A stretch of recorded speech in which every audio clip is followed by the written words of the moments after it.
Folks, can you hear me? I'm trying to go live here. I found out at the last minute that Windows Update had replaced my graphics driver with an old, out-of-date one, and it's no wonder I've been having so many graphics issues the last few days. Come to find out, Windows kindly replaced it with an out-of-date one for me. Appreciate Microsoft being overbearing as usual. Yeah, good stuff. So I'm back. Hopefully you all can hear me. Does it say Supaliliuma, Warner? Or did all of my streams go live? Hold on, let me look at something.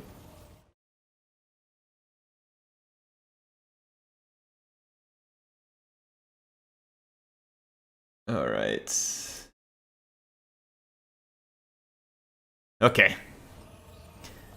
Yeah, I also had to look at the stream keys to try and get that straight because I scheduled multiple streams, and so YouTube was freaking out. So hopefully we're streaming on the right one. It looks like we are. I see it live right now, and the title's Yuan Bo, so hopefully you aren't seeing something different. But here we go. Anybody confirm that I can be heard?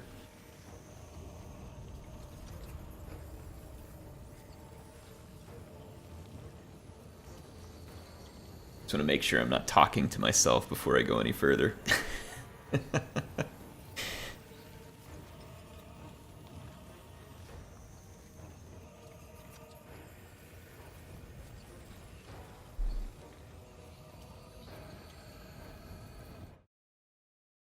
Excellent. Okay, it is confirmed. I'm heard on stream, and I wanted to go ahead and say thank you to everybody who's joining live. For those of you who are watching afterwards, hopefully not much is different about what you see here tonight and what you would have normally watched in a video. I don't have a ton of time to record, and when I do record, it's just not quite as fun as streaming. I like doing it live. And then when I do stream live, I can do a couple of hours of playing at a time, versus if I'm recording, I usually only get to do, maybe an hour, but then I have to go through all the annoying steps of editing, and then I gotta upload that, and then I gotta do all the stuff to it, and it's just a little easier to stream. So I think I'm gonna try this for this week. So I set up a stream for Yuan Bo, I set one up for Mother Estankia, I set one up for Supaliliuma, and I would like to stream another new game. We did a new game last week, though, which was the Star Trek Infinite from Paradox. I actually really enjoyed that one. It's been really fun right now. It's a very basic game, but it also was half of the price of normal new games, so I was okay with the trade, but it's very fun. But tonight we're going to be playing some more Yuan Bo. When we left off, we were being attacked by the puppets of Misrule, and we're going to have to fight them. And the loading screens, if you're watching this afterwards, feel free to just, drag the slider on through those, because normally I would edit those out, but obviously I cannot right now. So they're attacking me. I gotta fight. I'm gonna say hi to the folks who are live while I'm in the loading screen again. If you don't want to hear this or see this and you're watching afterwards, feel free to scoot on forward. But hey, Tzeentch, Regina, Warner, we got Ragnar here as well. We got the crew, the best crew here live. Thank you, everybody. Lucas, thanks for being here as well. But appreciate y'all being here. And I actually really like Cathay and Kislev post this DLC. I've having a lot of fun with both of them. As far as campaign gameplay goes, I like the start position for Mother Estankia. She's been super fun. And honestly, Yuan Bo's pretty cool too, in the sense that you can start and you can go all the way, just all in Lustria. Or, you can kind of keep the fight in Cathay like we are here, or do a little both. So I really enjoy the way they set these up. So I know that there was a lot of stink around the DLCs recently from CA because of pricing and then other things that were happening. But as far as this game is concerned, although the price of the DLC stunk, and the way they handled messaging around the price of the DLC stunk, the DLC itself, in my opinion, does not stink. It's quite fun, in fact, so I'm having a lot of fun with it, which is good to say, because I think there's enough problems for Total War and Creative Assembly going on right now that we don't need additional problems added to it. But yeah, there we go. So I'm going to throw the crossbows up on the wall. But yeah, I really enjoy this DLC. I think it's been a really good one. which is fun. It's nice to be able to say something nice about Total War right now. I don't know if I'm the only one, but a lot of things around Total War feel a little bit hopeless right now, probably for a lot of people. And I'm sure that it's kind of nice for some of us longtime fans who aren't exactly relishing seeing the company and a new title struggle, and then like the whole Hyenas thing getting canceled, and you know, hopefully people not losing their job over that, but they might. So yeah, I'm not enjoying that. It's not something I'm thrilled about. And so I am glad to have this. I think for me, Warhammer 3 is definitely still my favorite Total War game right now, despite the fact that like Pharaoh is beautiful and it runs incredibly smooth, and I really do like some of the things that they do in it. But at the same time, like I just can't get over how good Warhammer Fantasy fits a Total War genre of game. Like, I mean, Warhammer 3 is amazing. It hasn't had the smoothest release schedule. It hasn't had the best update schedules. It's had a lot of other issues, but the game itself, the factions, the lords, the way it plays, I love it. It's peak Total War for me. You don't have to agree, but for me, it is about as good as any Total War game is going to get. So I am perfectly happy with it still at the moment. I can see some ladders coming up. I've got lots of folks up on the walls to help out. And we're getting a lot of good crossbow shots. We did some very nice damage to that Tzeentch spawn, and I'm thinking we got hit by something. Oh, it's probably bombardments. These Tzeentchy guys get a lot of crazy bombardments, I think. Yeah, Warner's saying that he's still struggling to have fun with Pharaoh. If you all want to know where I'm at on Pharaoh, I did a stream on it last week, and it's pretty well summed up there. I won't rehash it now because I went through it, but it's not in a good place. But yeah. Anyway, this campaign is in a good place. We've been kicking booty, and I'm excited to continue doing so. Hopefully we can win this battle here. I feel fairly confident we can win this battle. I don't think that the Puppets of Misrule are going to have the numbers to pull this off. I do think they have enough numbers to give us some trouble, but I think we can beat them. I'm going to have to draw some more reinforcements this way, so I kind of left reinforcements in the middle. Oh, they've got reinforcements too. That's not ideal. So I was feeling pretty confident we could win this. Now we'll see. Zangors are going to be kind of crappy to fight. Fortunately for me, Zangors are not particularly good against armor. I'm actually going to let those Zangors chew on the extra swordsman. There we go. Are they trying to tear down another gate? That could be problematic for me if they go for that gate. That would be the smart move by the AI. I don't know if it's the move they'll make, but it would be a smart one. I'm going to send an extra group of swords kind of out and around here. We got to get them up here to protect these Jade Warrior crossbows that are getting beat up. Fortunately for me, that Warriors of Tzeentch got pretty thrashed on the way in. Alright, we got to win some local fights here. I might throw some extra weight at that Zangor over there. We've got the gatehouse secure. I'm gonna use some of the. Oh, actually, let's. We got inbound. Got the extra unit here. They're making some more ladders. They're going for my crossbows right now, which is actually again pretty smart by the AI to get after my crossbowmen. Crossbowmen can cause a lot of damage, given the opportunity here. I'm gonna try and get these crossbows away. Ah, that bombardment sucks. Sucks bad because we're all blobbed up. Oh, they are going for the gate here. Crap. Dang you, AI. Quit making good decisions. Alright, I'm gonna have to peel some troops off over here, which is... Oh, gosh. Neither one of these are good. We're getting overwhelmed here, unfortunately. I'm not sure. Oh, I got more units. That'll help. Ah! Stop bombarding me, you jerk. Those bombardments are going to cost us big time. We really can't afford those bombardments right now. They are brutal. Okay, they got... Got a lord through the gates. He's gonna try and capture the gatehouse. I'm trying to peel some units off, but I really can't afford to because we're getting pressured hard at the gate here, and they've got another sorcerer up there too. We should be able to beat those marauders, and we are slowly winning the fight against the Zangors up here on the wall. Again, our armor is going to really play against the Zangors. They are not super well suited to taking on a load of armor. This Exalted Hero is going to be a real problem, though. The spears are helping with the bonus versus large, but that Exalted Hero plus the bombardments, again, it's going to make things rough for me. But again, the armor of the Cathayan troops is going to pay some pretty nice dividends here. All right, we just got rid of a Zangor, which means I can go help rid us. Actually, I'm going to take my chances with those warriors for the moment, and I'm going to try and use those crossbows to put some shots into that Marauder Sorcerer. And then we should finish off these Zangors in a moment.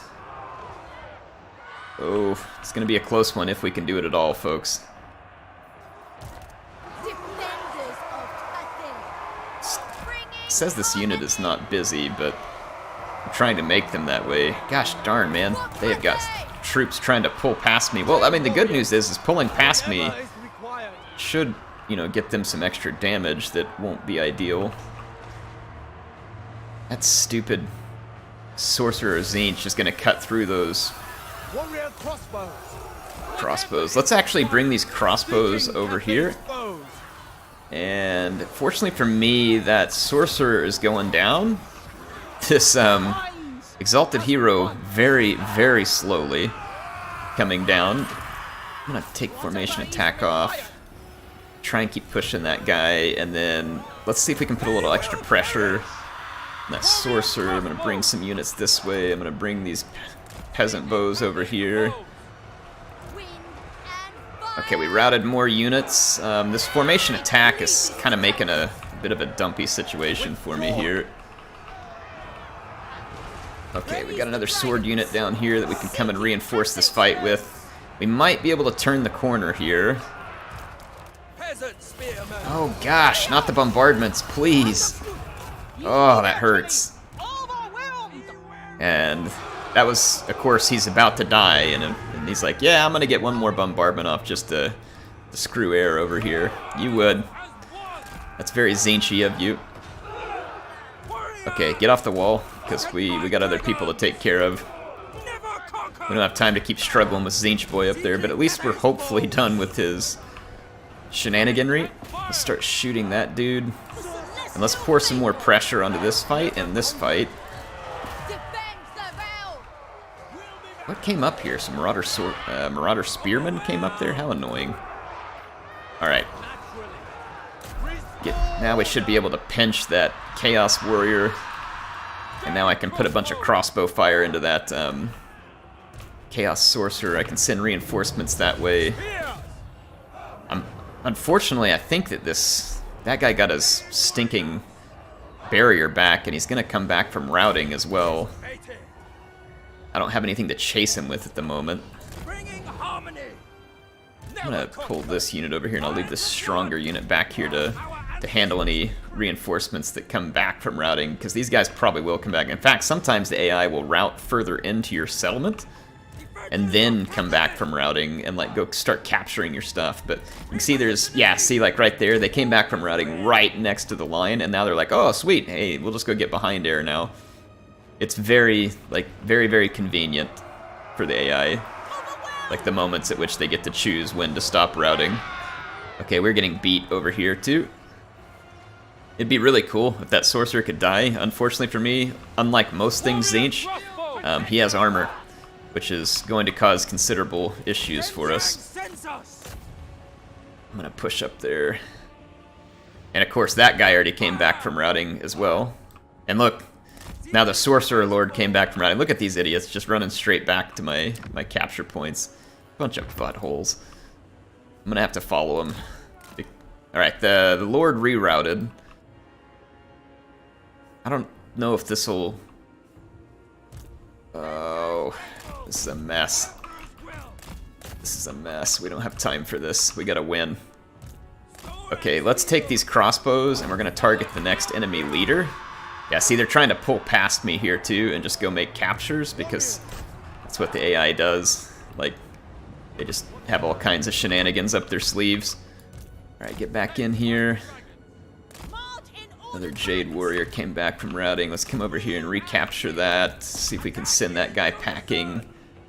Okay, those guys rerouted. I can build a couple more towers up in here, and that should be enough to kind of like just make double sure that if they get past some of my units, we can maybe finish them off. I think we can win this. It's going to be really close, but like if I get my crossbows up here and target out that Shadow Sorcerer and that Tzeentch Sorcerer who already came back from routing, of course. It's nice of them to come back from routing and get their stinking barriers back. Okay, one of their units is going past me, but I've got some towers on the way that might put some fire into them. Oh yeah, that's right, Marcus. We always have the salt going here. It's not an airstream unless it gets salty around here. So it's a requirement. It does crack me up, like the way the AI behaves sometimes. They are definitely excellent at shenaniganry. Look at this. This guy managed to come back from routing as well. Again, very convenient timing for them. And I'm running low on ammo.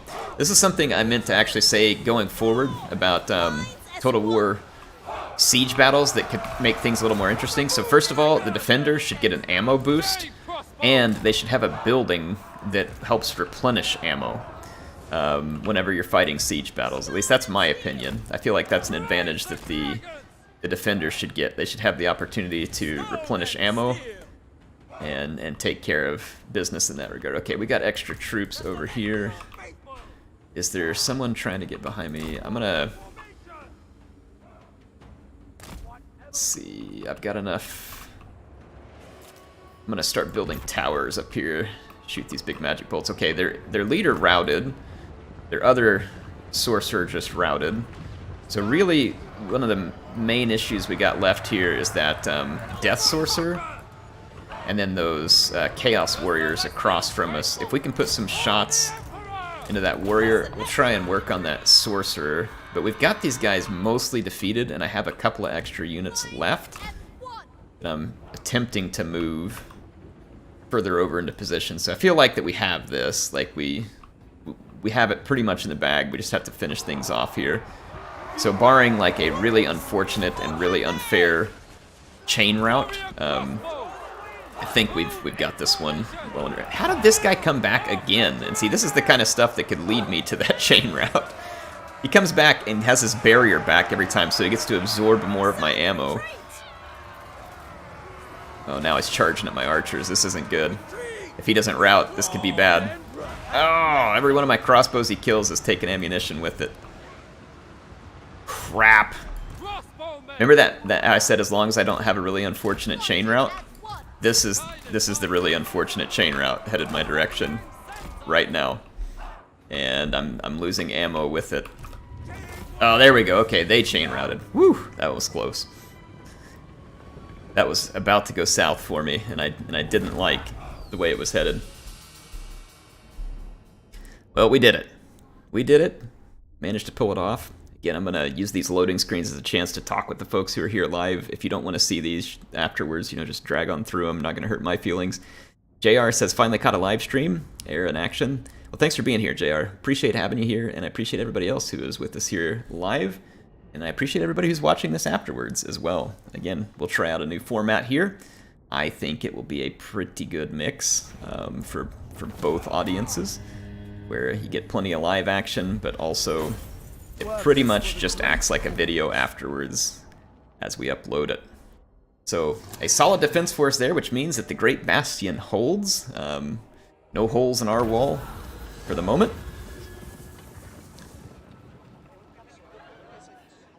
I'll just take the long way. I think this army is a little bit beat up from a battle I just had to fight. Like, I got both my hunters a little bit cooked. This is an easy battle to win, but we'll just go. It's not a big deal. We're not exactly hurting for money or something. So we can get growth at the cost of extra construction, control in all provinces. Corruption -8. Or we can just do nothing and have some tea. I don't really understand that one. That's kind of... Well, I guess you could pick it if you didn't want the increased construction cost. But again, I'm not super worried about construction. I mean, control might be good down here to place like Knobbly Gorge. But otherwise, I usually just like growth if we're going to do something like that. Extra growth can go a good ways. Imminent rebellion at the Forest of the Moon. Jinpo. I wonder where that rebellion is going to pop up. Dragon-blooded sugar. I might be able to avoid it if I just garrison here real quick and calm this place down a bit. I don't own this settlement at Kunlun, so I can't use any, what do you call it, commandments or whatever. I do have Celestial Patchy here. He's healing up and he's headed towards... And there's the Great Plains. So this is our cutoff for our own territory right over here. I'm actually going to see, do we get any extra? No, we don't get any extra replen.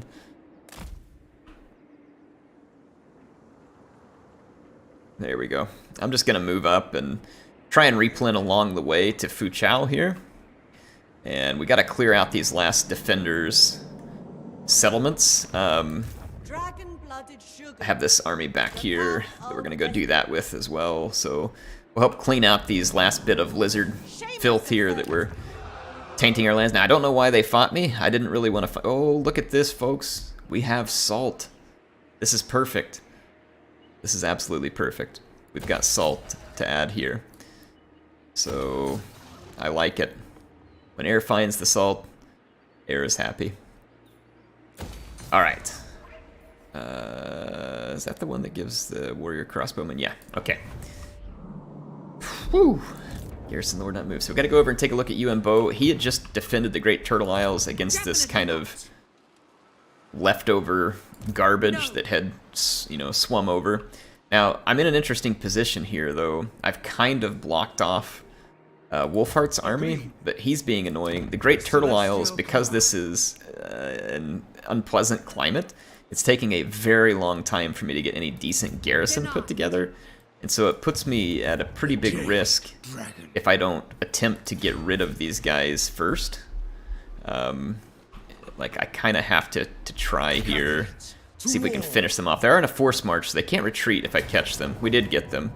And now, at this point, I've got to put to sea and head back over, though we are going to have to be careful. Like, we can't handle any rebellions or anything here right now. And we're not going to be terribly far away from one, so I may have to recruit a small force to keep at the Great Turtle Isle. And then we've got to absolutely book it to get ahead of Wolfheart's army here, because I have to truck it down here to the Southern Sentinels and take care of business quick. So we definitely need to get into the Southern Sentinels and knock those guys out. It's going to be of utmost importance to us. So let me see here. Give me just a second. There. Had to adjust my chair a bit. Yeah, the Great Turtle Isle can be upgraded with that money that we won there, and we probably should. It takes a long time to upgrade these, but it will help ultimately. I do think I'm going to go ahead and recruit a Lord here. It's going to cost me a little bit, but if we stick a Celestial General here, I think that will be good. Hey, Warner, since you were kind of into all the 3K, 3K stuff, if you're still here, you should give me a name for the Celestial General, like a 3K type name for the Celestial General. Should be fun. So I'm gonna drop him there. I can't do any recruiting at the moment. Would have thought we could. We don't have any of the buildings to recruit, I don't believe. And we don't have the money to recruit, so the money being the bigger factor there. We do need to end our turn then, as once we finish moving our troops. This army was just garrisoning a wall, and honestly we might want to move over to the Turtle Gate, because the Turtle Gate just had to fight a defense there. Fly the Emperor's flag. And the Dragon Gate, although it doesn't have an amazing garrison, it has way more of a garrison at the moment, so I definitely need to show some force behind the Turtle Gate. Senshi, thanks for stopping by. We appreciate you joining the stream. Hope you get some rest. I am going to be tired too. Today was an exercise day for me, and I am absolutely beat. Alright, Zhao Ming is still trying to replenish. Replenishment is quite slow because reasons, I guess. Honestly, don't really know why. It shouldn't be that bad here. If I swap that building over here, this one gives extra casualty replen rate, but we don't have the funds to do it on this turn. So we'll have to wait. But yeah, we had beaten back the vampires. We're busy healing these armies up, so we'll be able to continue the fight. We're going to skip those. And then our army at Hexatl is just mostly a defensive formation right now because we're building one of the astromantic relays that is necessary for the victory conditions. So you can see Dragon River, Broken Lands, Sheer, what is this? Siphoning Tower.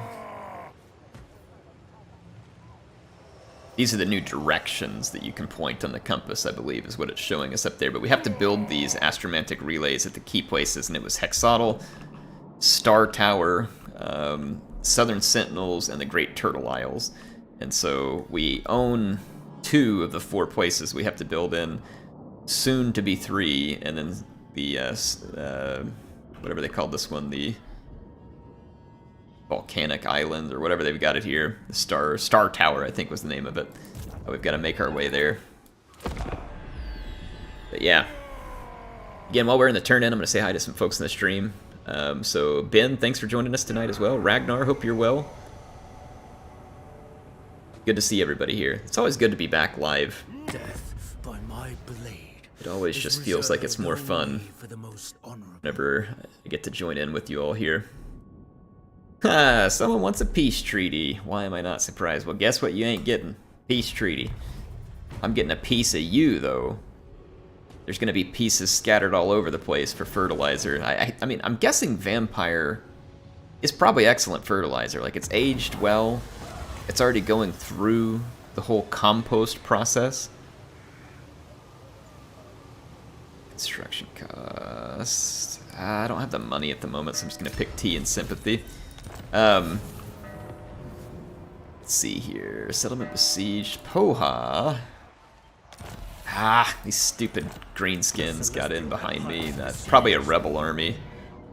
Either that or they respawned, but they're gonna get absolutely massacred here, it looks like. They got away way better than they should have there, but they're dead. We got some lords that we disbanded that are probably becoming ready for duty, so enemy killed in battle. I don't know where those blue vipers came from. They may have just respawned with an event or something, but they're out of the way now. These ogres are becoming problematic over here. They're growing in numbers and strength, and they're going to go start harassing my other settlements soon if we don't do something about them. Attention. I'm not exactly thrilled about having to spend the money to get rid of them at the moment, but I feel like that we could do so relatively easy, depending on what they're fielding. As long as most... yeah, see, they only have a couple of high armor units. I mean, I can probably stuff these guys with a pretty low tier army. I just have to get enough spears and bows, and then that will help me save money, because I don't want to spend any more than I have to. For instance, here, I might just go ahead and drop a couple of units just to help a little bit there. But again, the more I spend on these places, the more it's going to slow down where I can spend elsewhere. So I'm going to come churning across the waves as fast as I can to the Copper Landing and continue pushing southward. And we've got to get to the Southern Sentinels. I don't know who owns the Southern Sentinels, but I have to own it. And so we've got to take it out. Let's head back over here. Our lord did garrison, and it made a big difference to happiness in the vicinity here. Normally I like to build defenses here to kind of like lock the place down, but kind of looking for a One of these, yeah, control. This extra control might be useful right now because we are struggling to keep this province under control, and I want to reallocate that army something far more useful. Alright, so those Celestial Apache's still pushing forward. I should be able to get into the Defender's settlement here. It says we're going to lose. I guess maybe because it's a minor settlement battle?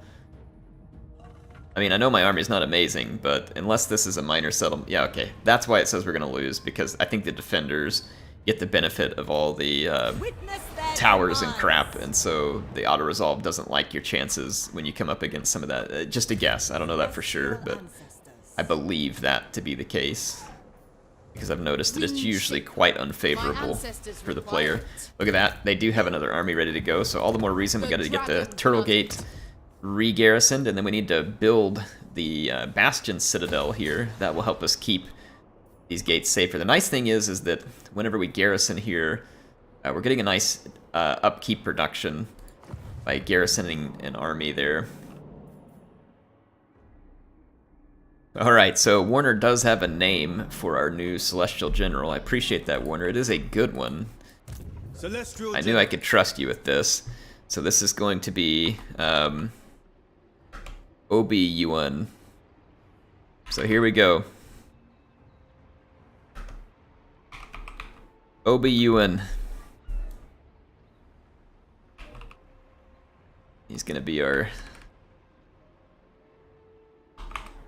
you know what, actually? Here we go. Now we'll know for sure. Hello there. Awesome. Okay. So the Turtle Isles should now be secure. I've got a way to hold those down. That Lord I do not wish to move. We have unassigned skill points that we need to take care of. And let's see.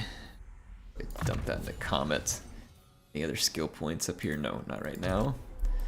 Another Lord not moved, but I don't intend to move this Lord at the moment. I'm trying to replenish these, and replenishment is brutally slow. So I'm going to switch that building over. It will help us with replenishment. Skip, and then we'll end a turn. And again, during the turn-in, say hi to some of the folks here in the chat. Let's see. Like I said, Ben, good to have you here. Appreciate you. And then T-Rex, good to see you here too. So many of you guys here tonight, channel members, appreciate the massive support, including T-Rex. Just very glad you keep making videos. I've finally been able to play Total War myself with a new gaming PC. Thanks for all the tips and content. Well, I hope you're enjoying it. I'm about to upgrade my computer this holiday season, so I'll probably make a video to do a little bit of like kind of upgrade and PC building tips for folks. These guys are at war with Mother Ostankia. I don't really want to be fighting them, but at the same time, like, I don't know, if I make nice with them, this army is probably going to come after me. I've got to make good with Mother Ostankia, though, too. She's not going to like me making peace towards these clowns. So I'm going to go ahead and reject... Oh, yeah, they just siege Texotl.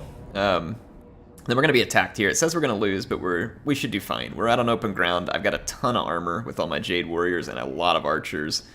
We should be fine here. But, yeah. Bashar, thank you for joining. He says, don't you have the ability to rush construction? That's true. I forgot all about my stone and... What is it? Stone of Steel? Special abilities that he gets. Yes, thank you for reminding me. I almost forgot about that special mechanic. I will go and check that out at the end of this. Thanks for the reminder, Bashar. It's been a while since I played this one. So I had been doing a lot of Pharaoh, trying to cover it up until release. I am going to go ahead and try and play all the way through a Pharaoh campaign. I'll be finishing the Supaliliuma campaign, and we'll be doing that on stream. So despite the fact that the game is not exactly a resounding success at the moment, in terms of player counts and a lot of feedback from folks, I am going to do a campaign in it, and that way I can be certain of my final opinion of it whenever we get there. But yeah, so the Supaliliuma campaign will be continuing. Okay, this should work. I want to say, yeah, we've got this little encampment here on my left flank that should buy us some nice time, and then if the skinks come around my flank, we can kind of just cover it like this. So feeling quite confident. We need to focus out that feral stegodon. That's going to be a target of interest.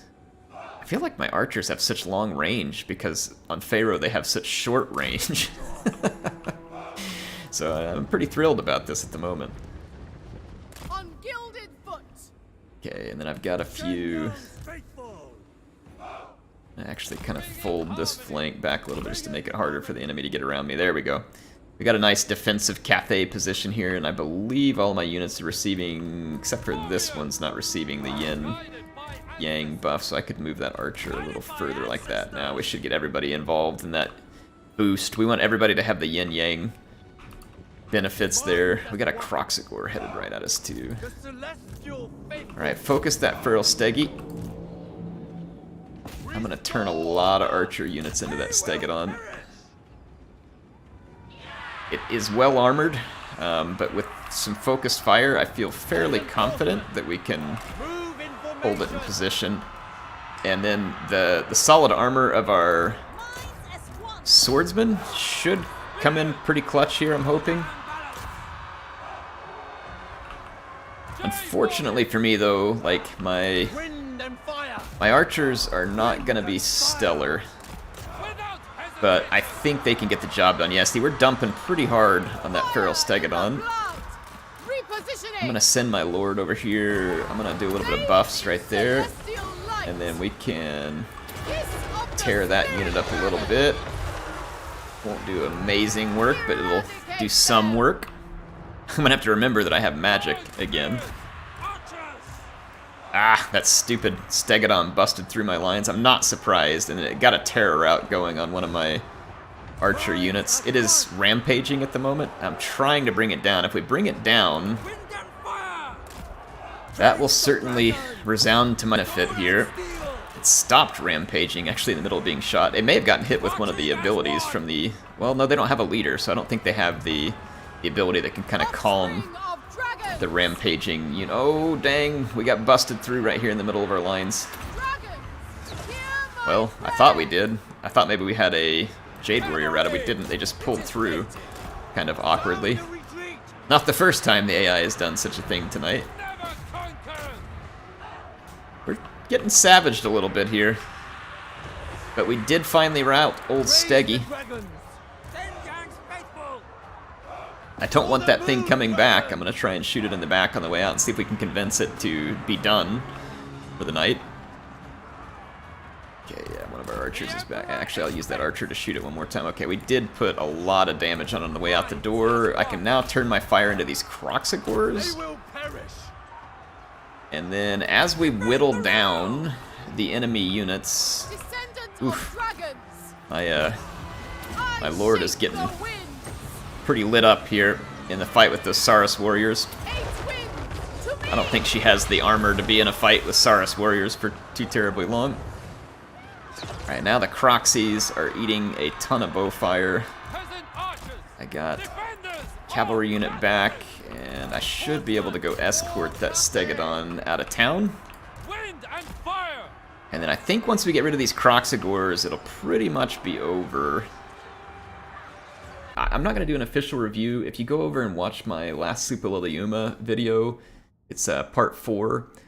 Just mixed all throughout that. I'm giving my feedback, but if you want like the really quick summary, the game is beautiful, runs very smooth, graphics-wise, performance-wise, no issues with it. UI doesn't bother me, everything's fine. Campaign mechanics are pretty good, probably not as good as they should be to have a bunch of replayability. Battles are fun when they're on open ground. Battles are extremely boring when they're in a settlement or against a walled settlement, particularly walled settlements. So that's my take on Pharaoh, the very short version. Wow, we got hit by Khorne here, and there's probably a solid chance we're going to lose this. That is a ton of Khorne. This is like when you eat too much corn and then you get diarrhea here. I mean, this is going to be rough. This is going to be rough. Oh boy, and my hunters are all beat up, and I need them quite badly here, but they were beat up when I kind of misused them in the last fight. kind of, maybe just a little, maybe a lot of misuse.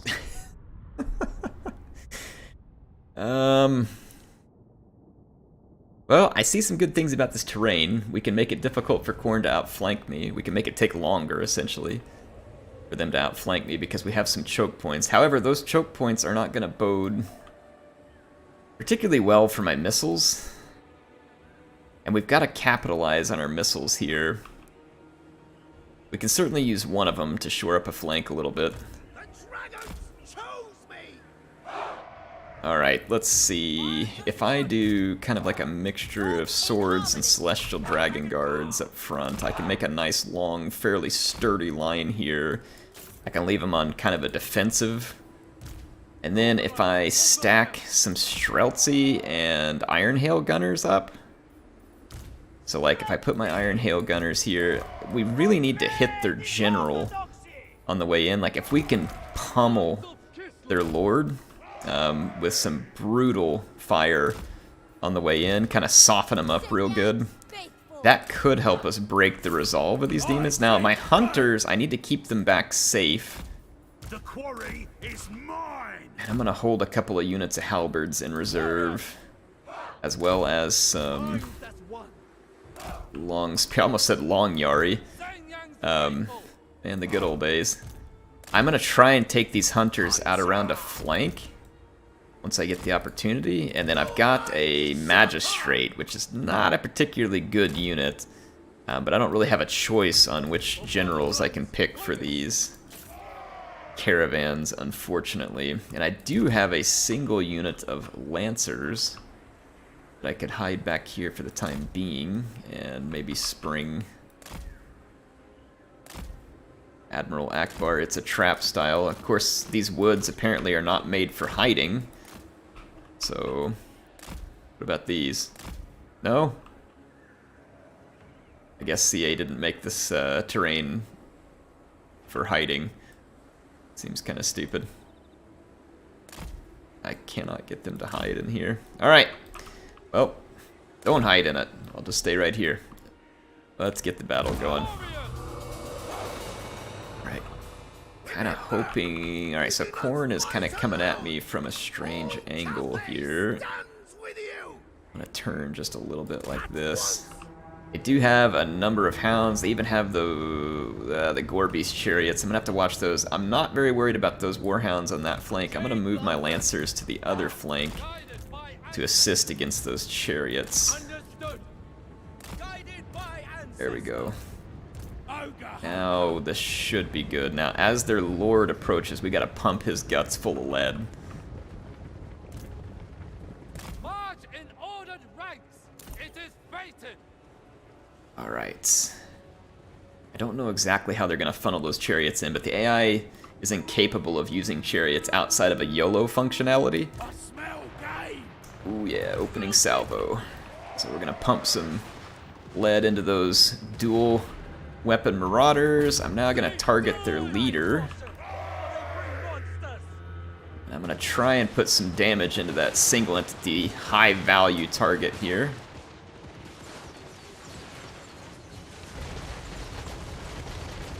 Ooh yeah, Iron Hail Gunners. Absolutely shredding those guys up. Got another volley off with the Streltsy. I want one more volley out of the Iron Hail Gunners. I'm going to pull them back. I'm going to go ahead and pull these guys back here too. Okay, I'm going to slow it down because there's probably about to be a whole lot going on. I'm going to pull those units back. I need these Lancers at the ready here. The Streltsy are not going to be able to hit most of these Khorne units from behind enemy line, or so from behind my own lines. And neither will the Iron Hail Gunners, so I'm actually going to pull these units and start working back towards my right flank, where I can get out and around the lines. And then, right now I'm just going to have to trust that I can hold over here with the Lancers. Alright, here we go. I'm going to target their leader with my archers. He is low armor, and should be a somewhat vulnerable target. Countercharge a few of these units. They do have a whole bunch of hounds out here.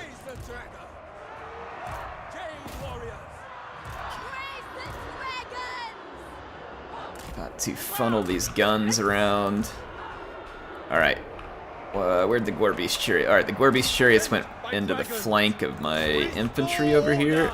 Attack in unison! I've got one more unit in reserve. Okay, the enemy lord pulled through, and then he just became fodder for my archers. So that was perfect. This not so perfect right here. That hound dove in and tried to pull through into my Iron Hail gunners, and to some degree succeeded, but they're going to get a face full of Streltsy right there. So I'm going to actually pump those hounds full of lead on the way out of here too. Alright, we killed their leader, and now the forces of Khorne are down to really basically just their only remaining armored units. Yeah, we've got these guys packing. Their marauders did not like the savage beating that we just gave them. We've got to get to that blob over there, though. That blob is really the key here. Alright, pull those cavalry back because their chariots are trying to reposition and they try and pull through a different position. Let's take our archers, target the chariots. Let's send in our extra spearmen after the chariots. The enemy's kind of coming back in a second wave here. I'm going to pull some of these units. I'm going to leave my Iron Hail gunners to kind of hold this flank. I'm going to turn my Streltsy in towards the center and start trying to mop up this flank. Yeah, right here, these hounds coming back around. I'll use my...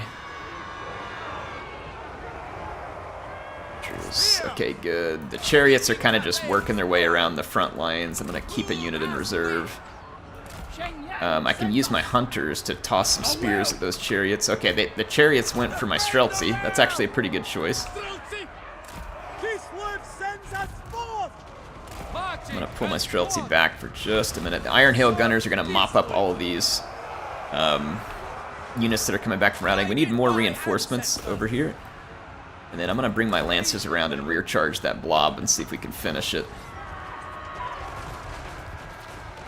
Alright, the Ogres helped finish off the Gorbeast chariots, the two hunters. And the Iron Hail gunners absolutely wrecked those regrouping marauders. Alright, now Streltsy come around. Here is the Lancer rear charge. And this ought to be a pretty effective rear charge.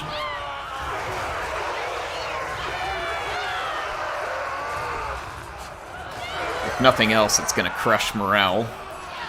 I know that those units, some of them are pretty well armored, but the morale of the enemy is going to take a big hit there because the Lancers have a pretty brutal rear charge. Let's shoot that routing unit, and then let's shoot this Chaos Warrior. So my Streltsy are now going to get in here and really start putting some serious damage into these last remaining units for Khorne. So we will be able to battle our way to victory here. Actually, pull away from it. I'm going to let my Streltsy do a little bit of mop-up work here. I'm going to kill some of these units on the way out the door, just to kind of pad the stats a little bit. And since Khorne likes blood for the Blood God, I'm going to oblige. So here's some blood for the Blood God. May not be exact. Well, I mean, actually, I don't think Khorne really cares where the blood comes from, does he? I think it's apathetic to the source of blood, just that there is blood. Am I wrong on that? Alright, I'm going to go ahead and say hi to a few folks in the chat. If you are watching this after the fact, of course, feel free to use that slider down there and just slide through this. I'll be back on the campaign map momentarily. Steve, thanks for joining up tonight. Nautius, Maximus, thanks for joining up tonight. And let's see, Six, Chris, Mr. I'm an Addict, thank you. Appreciate everybody joining in. And our Lancers are going to definitely get some skulls for the throne on this battle. Or there we go. I think that we pretty well savaged that army for Khorne. We can go ahead and get back here. Whew. Alright. I'm pretty glad that we survived that. This is my favorite Caravan. It has Streltsy in it. I like all things Streltsy. In fact, I need an axe gun in real life. Maybe that needs to be a thing. Do they have an axe that goes onto like a Picatinny rail or something like that? That'd be perfect. Like a tactical axe with a laser. Alright, here we go. Oh my gosh, another fight? These guys are getting ambushed, like, time after time after time. We're gonna have to fight it, because I don't want to lose any units, so... Wow, this is annoying. We've gotten ambushed so many times. So I'll say hi to a few more folks then while we're here. Nate's Miniatures, thanks for joining tonight. It's good to see you. Andrew, appreciate you being here. If you are joining afterwards and watching this another day, thank you as well. Appreciate it. This is kind of a new format I'm tinkering with this week, if you didn't hear earlier. I am going to do streaming for all of my campaigns because I can cover more at once. And then I don't have to do any editing, and editing is pretty much just dead time. You all don't get to enjoy editing time. I don't enjoy editing time. And so, let's cut out the dead time and just get straight down to business. I feel like that's the way that we need to do things here. I don't like this position for the line of sight on my guns. It's not ideal. Get a lot of little kind of weird nooks and crannies through here. Alright, let's try this. I don't want to engage my infantry any more than I have to. I want my guns to pretty much do all the work here. I hate this. That automatic positioning considers the Streltsy and the what do you call it, Iron Hail Gunners as different units, even though I don't really consider them as such. Okay, I need my 2 hunters to stay safe. Alright, if we play this one well, we can kind of gain hit points coming out of this. Right, pummel those guys. This units here have got to hit those Ogre Bulls. So we can finish this real quick if we hit the right targets with our guns. Hit your targets. And we need charge up. And back off here. Charge in.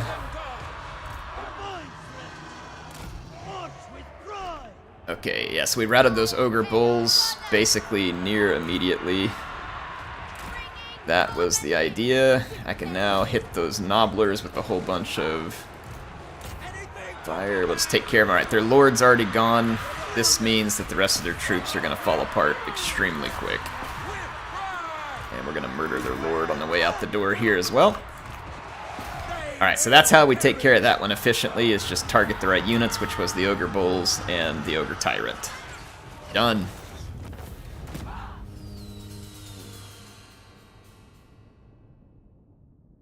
Regina, of course you need precision for axes, you know? You gotta stick that thing right in between some vertebrae, and so you need a laser pointer for it, right? I mean, never mind the fact that I would never throw this thing straight or be able to use it right, but yeah, I mean... You have to have all the bells and whistles, or else you don't really own the thing. I mean, that's not really my real life mentality, but you know, I'm just throwing that in there for fun here.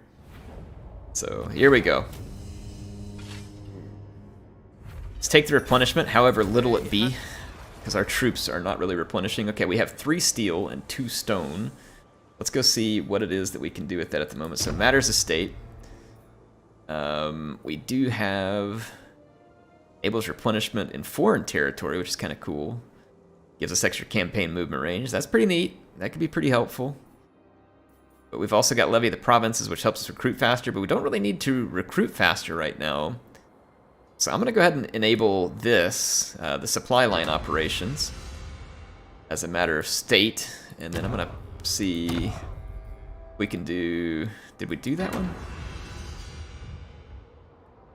Action. Target an army belonging to us. Okay, yeah, my bad. So Patchy's about to head into enemy territory. Ooh, could I put it on my caravan, though? Does it work? I don't think it works on a caravan, does it? Oh, it does.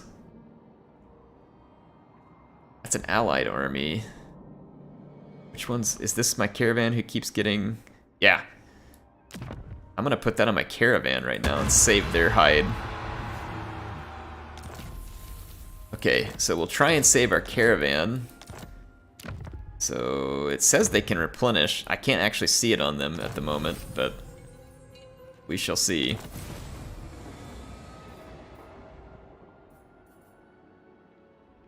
Sufficient tokens. Well, I think it's because we performed it. So let's head back over here, and then we can rush construction as well. And that construction rush actually would be best at Great Turtle Isles, where it takes an exceptionally long time to complete construction. So let's pull that matter of state over here, rush construction. We're going to rush it here. Thank you for the reminder. Wow, that is handy. That also means, because of the rushed construction, I believe that we can start building the astromantic relay here as well. As soon as I save up 18,000 treasury. So I'm going to not spend anything else for this turn. Perfect. Alright, well that was very, very timely. I appreciate the reminder. The auto-resolve has come to its senses, though we'll lose our peasant horsemen, though if I'm being honest, I don't care about the peasant horsemen. So we're going to occupy the Tower of Ashung here. Dragon-blooded Shugunga. And I'm going to start building. Need some growth back here. Construction cost. Income from all buildings. So we'll get some growth going. I'm going to need to place the units we lost in this army. And honestly, this army, those peasant horses are not good. And I'm going to have to sit here for a couple of turns. And so if I'm thinking about things that would be very handy to add to this army, I think that the addition of a Jade Lion and a cannon would be very useful at the moment to help that army be stronger without having to go too crazy. Alright, I know it's not a turn-in, but I gotta say hi to good old Trantor here who joined us. So thanks for joining, Trantor. It's fantastic to see you. Alright, so Fu Chao is in our sights, and Patchy has his sights on it. I don't know if he can reach it in this turn. He can't, so I'm going to stay in this encamp stance, because we'll just kind of slowly get our army back up to full strength with Celestial Patchy. And then out here at Knobbly Gorge, we switched over to this building to improve our replenishment, and it did make a pretty small and noticeable improvement, and then we'll improve that further, while also building some extra defenses at Knobbly Gorge to kind of give the vampires something to chew on here. And chew on they will. No doubt those guys are going to be back in about 2 turns with a massive stack. So we're going to want to do something about them. There are greater threats upon my I feel like that we should be... I said I wasn't going to spend any money this turn because I need 18,000 gold. But I kind of do need to spend some money. Like, we need more troops here, so... Alright, it's going to take me a couple of turns to save up for that astromantic relay. Can you all make sure, for the folks who are live, to keep pinging me in the chat to save money now, okay? Tell me to save money. Build that relay. Alright, let's do this. Improve our units. Speaking of astromantic relay, let's point it out towards the desert and see if we can improve our caravans for a time. Right, our income is a little bit down at the moment. We can improve that, but it's because we have armies absolutely all over the place. That is going to be part of the reason why our income is a bit lower, but we have a ton of opportunity for additional income. Look at this, there is a mysterious island along our way. Might as well go there, pick up some treasure, hopefully. We'll get to perform better in battle. Alright, we got Mathland's Blessing, so we're going to get physical resistance to all of our troops. And we're going to hit the Copper Landing on the next turn. Alright. Lord reporting. Oh, that's a big army. It's a big army. What are they gonna do? You ain't getting through my gate. Power in the Dream blood. on. Dream on, fools. Dream on. Alright. magistrates. Hidden stores. So we got a caravan. Let's do wayfinders, hidden stores. Do we have any other upgrades? We do. Ensuring presence. It is as we planned. We're not moved. Zhao Ming is not going to move on this turn. I'm not going to build any more buildings or outposts on this turn. Okay. Gonna hop over and say hi to the folks in the live chat. Pete, thanks for being here tonight. He says, I lost all interest in this game when they went down, or went all demon in Warhammer 3.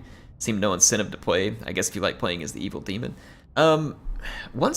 I think whenever this game was brand new and most all of the factions were demons, it kind of bothered me too. Like I didn't feel like I had much to play. But now that they brought in all the factions from the other games, and then you got the Chaos Dwarves, man, the Chaos Dwarves are fun. So it definitely gets too demony in certain areas of the map, I would say right now. But at the same time, I don't like playing the demons. I don't mind mowing them down sometimes. But there are definitely areas of the map that are very demon heavy. If you all are watching this afterwards or right now, let me know what you all think of that. Alright, it says we can win this if I march out and take these guys on.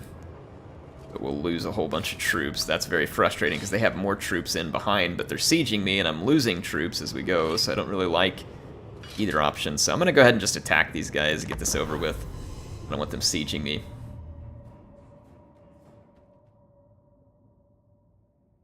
Alright, oh, a choke point. This is not going to be great for the ogres. We're going to need our reinforcements, though, and I'm curious where those are coming from. It should be from behind us, if the campaign map is to be believed, but I've seen weirder things happen in terms of where our reinforcements trickle in from. Oh, we already get them, because they're part of the garrison. Okay, that's good, too. Acceptable. I'm going to go heavy up front with all of the halberd and spear units.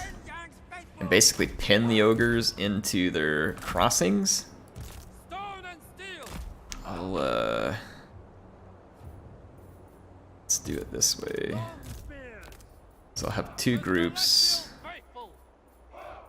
I'll take this group to the right. I'll take this, or sorry, to the left. I'll take that group to the right.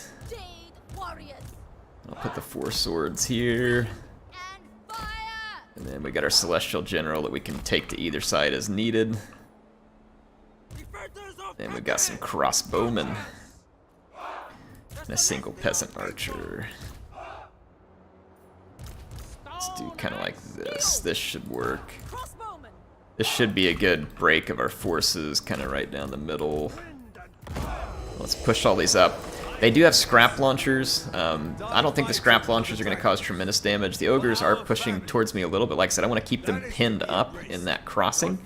I don't want them to come all the way out. I don't think they will, since they have the range advantage, but I want to make sure that they do not. And I'm going to push up into those crossings, make the ogres engage me in a choke point up against a lot of spears, and then I will try and get my crossbowmen in contact with those catapults, scrap launchers, sorry. Oh, I hate that. It's a bow and a crossbowman, so it tries to stack them up behind each other. CA, please, fix that. Just missile units go in a single line whenever you're doing that drag. Ah, usually the scrap launcher doesn't hit me. That was painful. Holy cow, man. That thing did a ton of damage. It didn't kill off any entities, but it did a tremendous amount of damage because our units were overlapped right there. I'm gonna bring my lord this way. Sent by dragons. Why did that unit stop moving? The Celestial Faithful. I'm actually gonna start attacking the scrap launcher right here. I think the ogres are gonna come after me. I'll reinforce. Yeah, as my ranged units get closer, I'm gonna target scrap launchers. I would love to target, you know, kind of the standard ogre units, but we also don't really have to here. It is fated. Seeking Cathay's foes. Ancestors guide. Well, the ogres are going hard for this Celestial General. flank over here. Alright, one scrap launcher is down, and not a moment too soon. Those stupid things were causing way more damage than they did last time. So I've had enough of that garbage.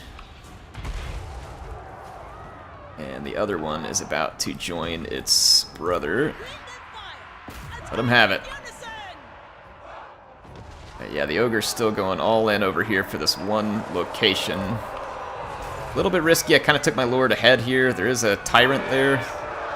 But I do have a significant number of spears and pole arms in the vicinity. Alright, second scrap launcher is scrapped. And it's time to get aggressive now. crossbows with Just infinite leave those pride. crossbows right there. Let them do some work on these ogre units. I'm gonna go ahead and charge in. It's better to brace for these charges, The dragons ask. but I'm done waiting. These ogres are going down. Forts. I didn't have my missiles on defensive. Peasant horsemen. Make sure to put your missiles on defensive stance so they don't go chasing the enemy after they rout like I just did. So, do that real quick. That way you can click an attack order and still get on. There we go. Alright, the ogres are being soundly defeated now. As soon as we got rid of the scrap launchers, they really didn't have much here. And so we're going to get away from this battle much, much better than the auto-resolve would have treated us. And that is a win. A win that we definitely want.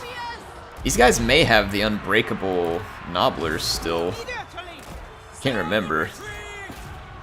Dang, man, that ogre tyrant is absolutely whooping us right now. The celestial faithful. He's opening a can all over us. Why are their nobblers pulling through me? Yeah, their nobblers are unbreakable. Praise the dragon. Just ignore those guys and I'll down them with my crossbows. March in ordered ranks. Yeah, these guys have some kind of ability or something that's making the nobblers unbreakable in all the battles. It's pretty irritating. Archers. See if we can target their leader here. Clearing the way.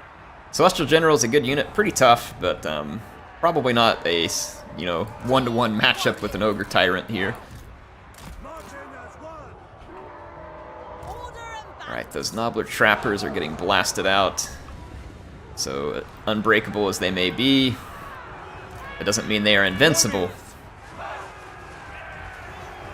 Alright, so now we've got a big defeat started up. Let's just finish off these nobbler trappers and nobblers while we escort the rest of their forces out. Minds at once. Kill. Alright, here we go. Down with the nobblers. There we go. There we go. Alright, this is going to be over in just a second, so I'm going to go say hi to the live chat here. Pete says thanks for the reply. I just got so frustrated because it took the game I loved and Warhammer 3 made it into the game I hated. Maybe I should revisit it. Well, you're not wrong in the sense, like I said, in the sense that when the game first released, I mean, it was extremely demon heavy. And like even right now, the Empire, like if you play as the Empire, I mean, you're getting bum rushed by multiple demon factions. It's going to be an absolute crapshoot. So, I mean, I don't blame you for being frustrated that sometimes it feels like those are the only bad guys you're playing in the late game. Because there's so many of them now. But yeah, I mean, it is what it is. There's definitely a lot of demon factions in the game at this point in time. So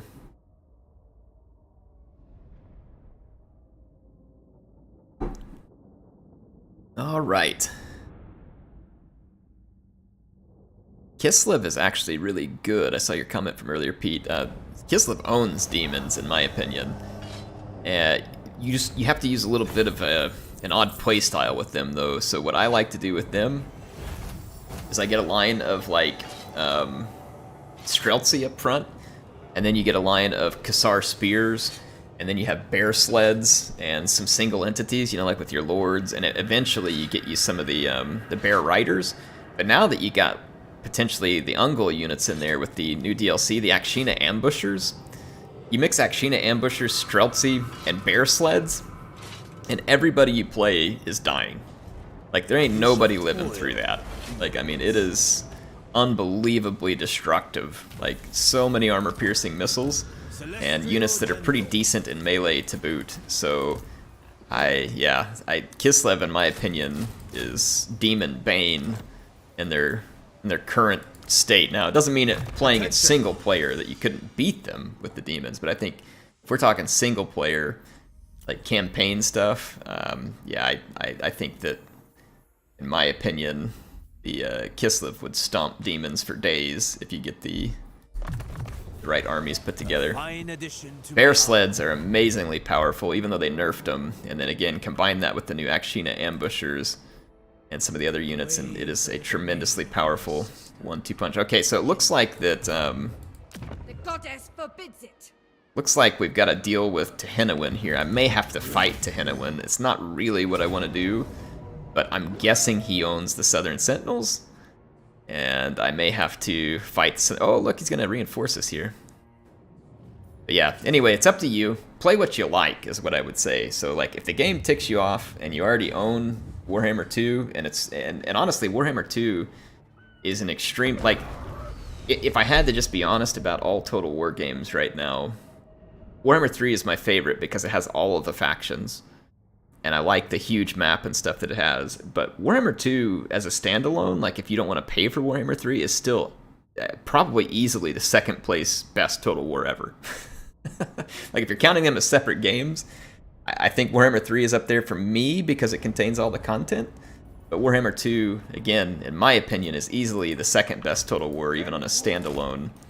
And again, that's for me because of just how well I feel like that the Warhammer Fantasy battles fit the Total War genre. I think they're a beautiful fit for the Total War genre. Not to mention the lore and stuff is really fun with the Warhammer Fantasy battles. It is a really good time. I never thought I would like it when I first heard about it. I thought it was kind of weird. I didn't understand it. And then I tried it, and I haven't ever been able to look back. It is just too good. Yeah, Warhammer 2 is definitely still an excellent standalone title. Let's see. We do have Yuan Bo here, and Yuan Bo is an absolute monster of a duelist. And I intend to use those monster dueling skills. The Druki are going to have some serious firepower, as they always do. But we also have some fairly serious firepower because we also have the Grace of Ki Yin. These are Celestial Dragon Crossbow Regiment of Renowns. Let's get this started. Speaking of, I'm going to put all these guys, yep, they are on defensive this time. I do have my war drum as well, and I'm going to go ahead and start beating the drum for the extra attack. The Emperor is watching. And I'm going to bring that drum right over here under center. I love the ominous sound of the drum beating.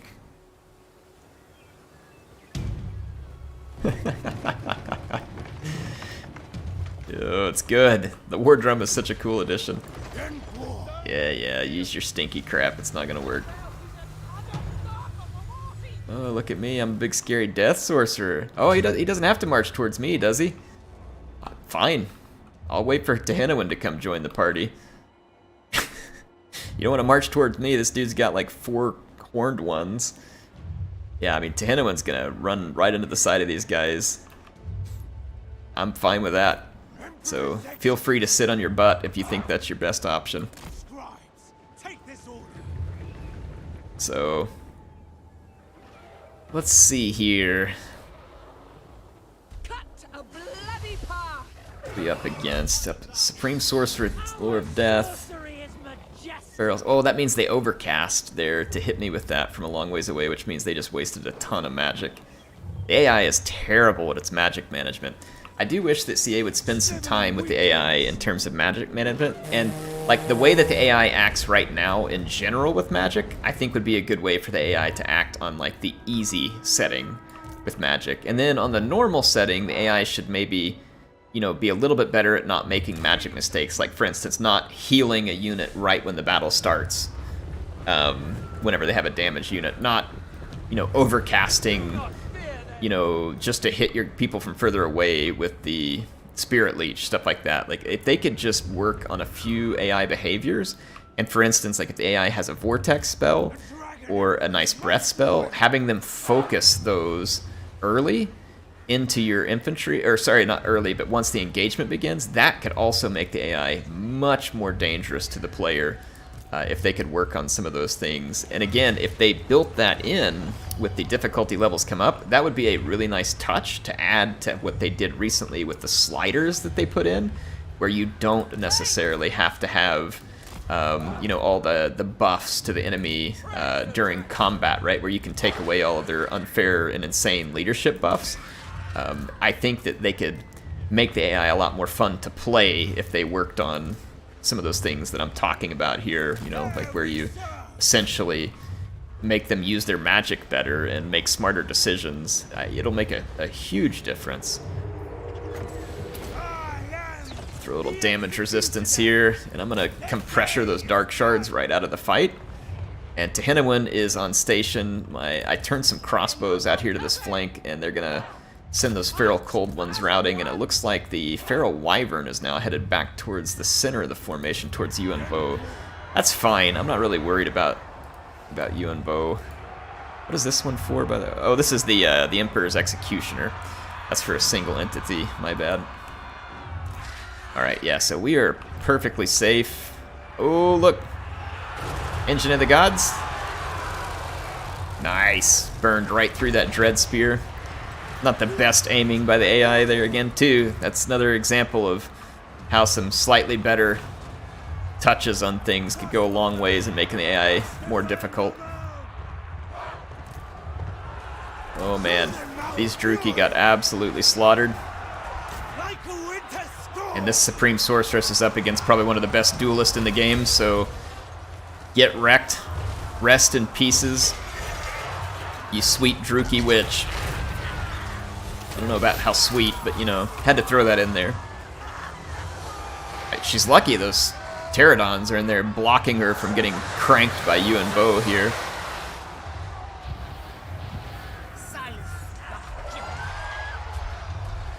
Ooh, yeah, took another good chunk out of her there.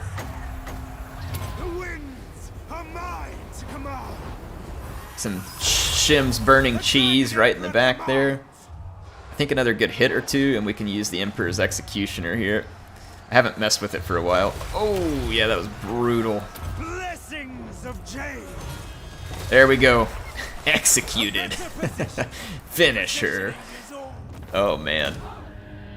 Oh, that's some good stuff. Regiment of Renown abilities? Oh, crap. I guess I forgot about some of them. What abilities do they have?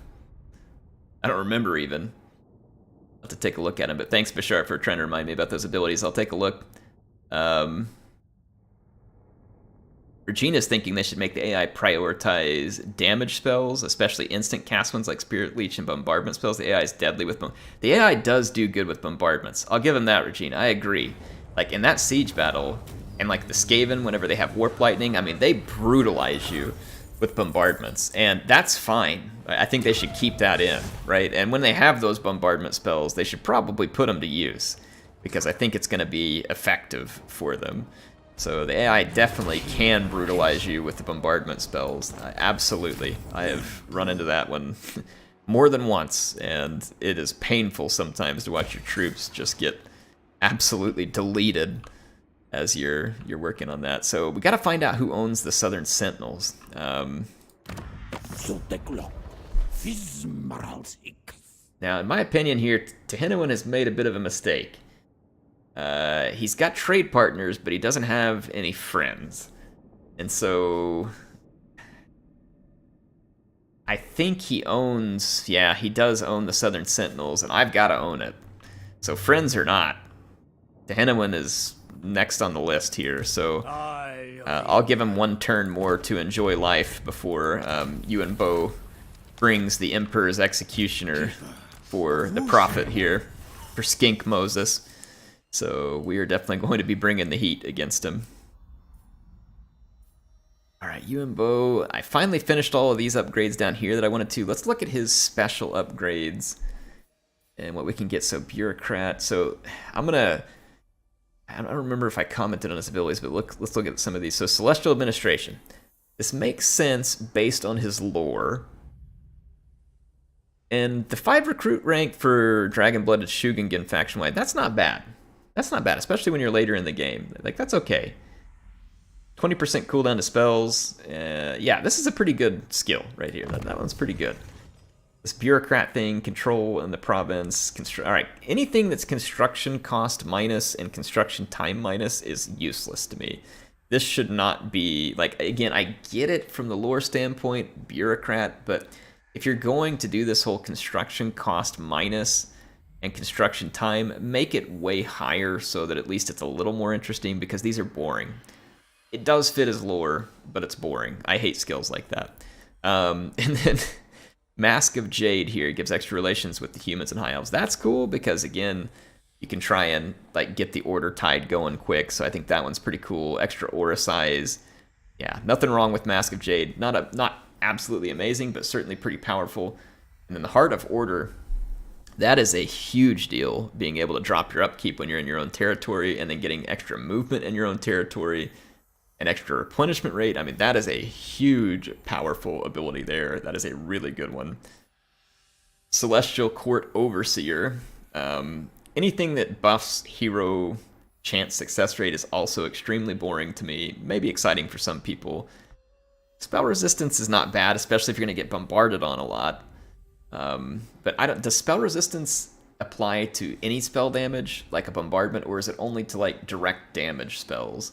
I don't know exactly how spell resistance works. I can't remember because they used to just have magic resistance. Spell intensity plus 50% is also extremely powerful, so that's another really good ability. So there we go. All right, let's see here. So there are some good abilities there with Yuan Bo. It's going to be multiple turns before we get our Matters of State ready again.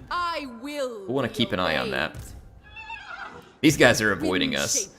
They don't want to take this on. And I don't blame them. I can't see all their units though, so I'm not going to jump the bear here and get out there and fight them in the open. And again, we need to save for a couple more turns so that we can build the Astromantic Relay. And by capturing more territory, that will also help us build the Astromantic Relay. And Celestial Patchy is ready to get back into action. It's been too long.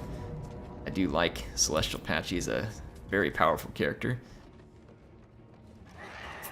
This will be kind of a waste of time, to be honest, and the auto-resolve's not going to screw me over, so well, it kind of did, but not too bad.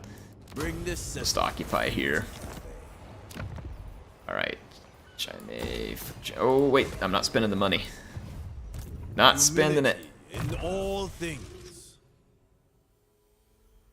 Alright, Logistician is going to... Okay, we definitely want that replen rate, because it makes a big difference. And let's see here, we'll finish off the Comet. I love me some Comet of Cassandora. Right, these armies are now in excellent shape. Again, not going to spend any money this turn, so I gotta tell myself, don't do it, don't do it, don't do it, Air. Save the money, build the relay. Save the money, build the relay.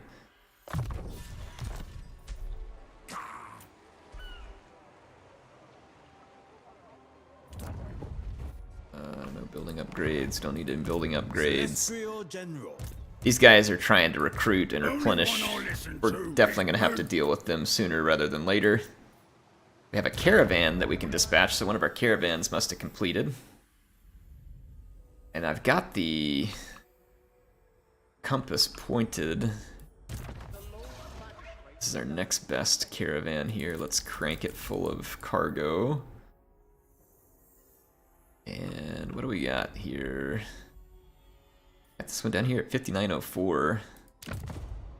And only a journey time of 5 turns. That's not bad. This is pretty good ambush chance through several legs of this journey, but when wouldn't it be full of ambush chance? So we've dispatched our caravan.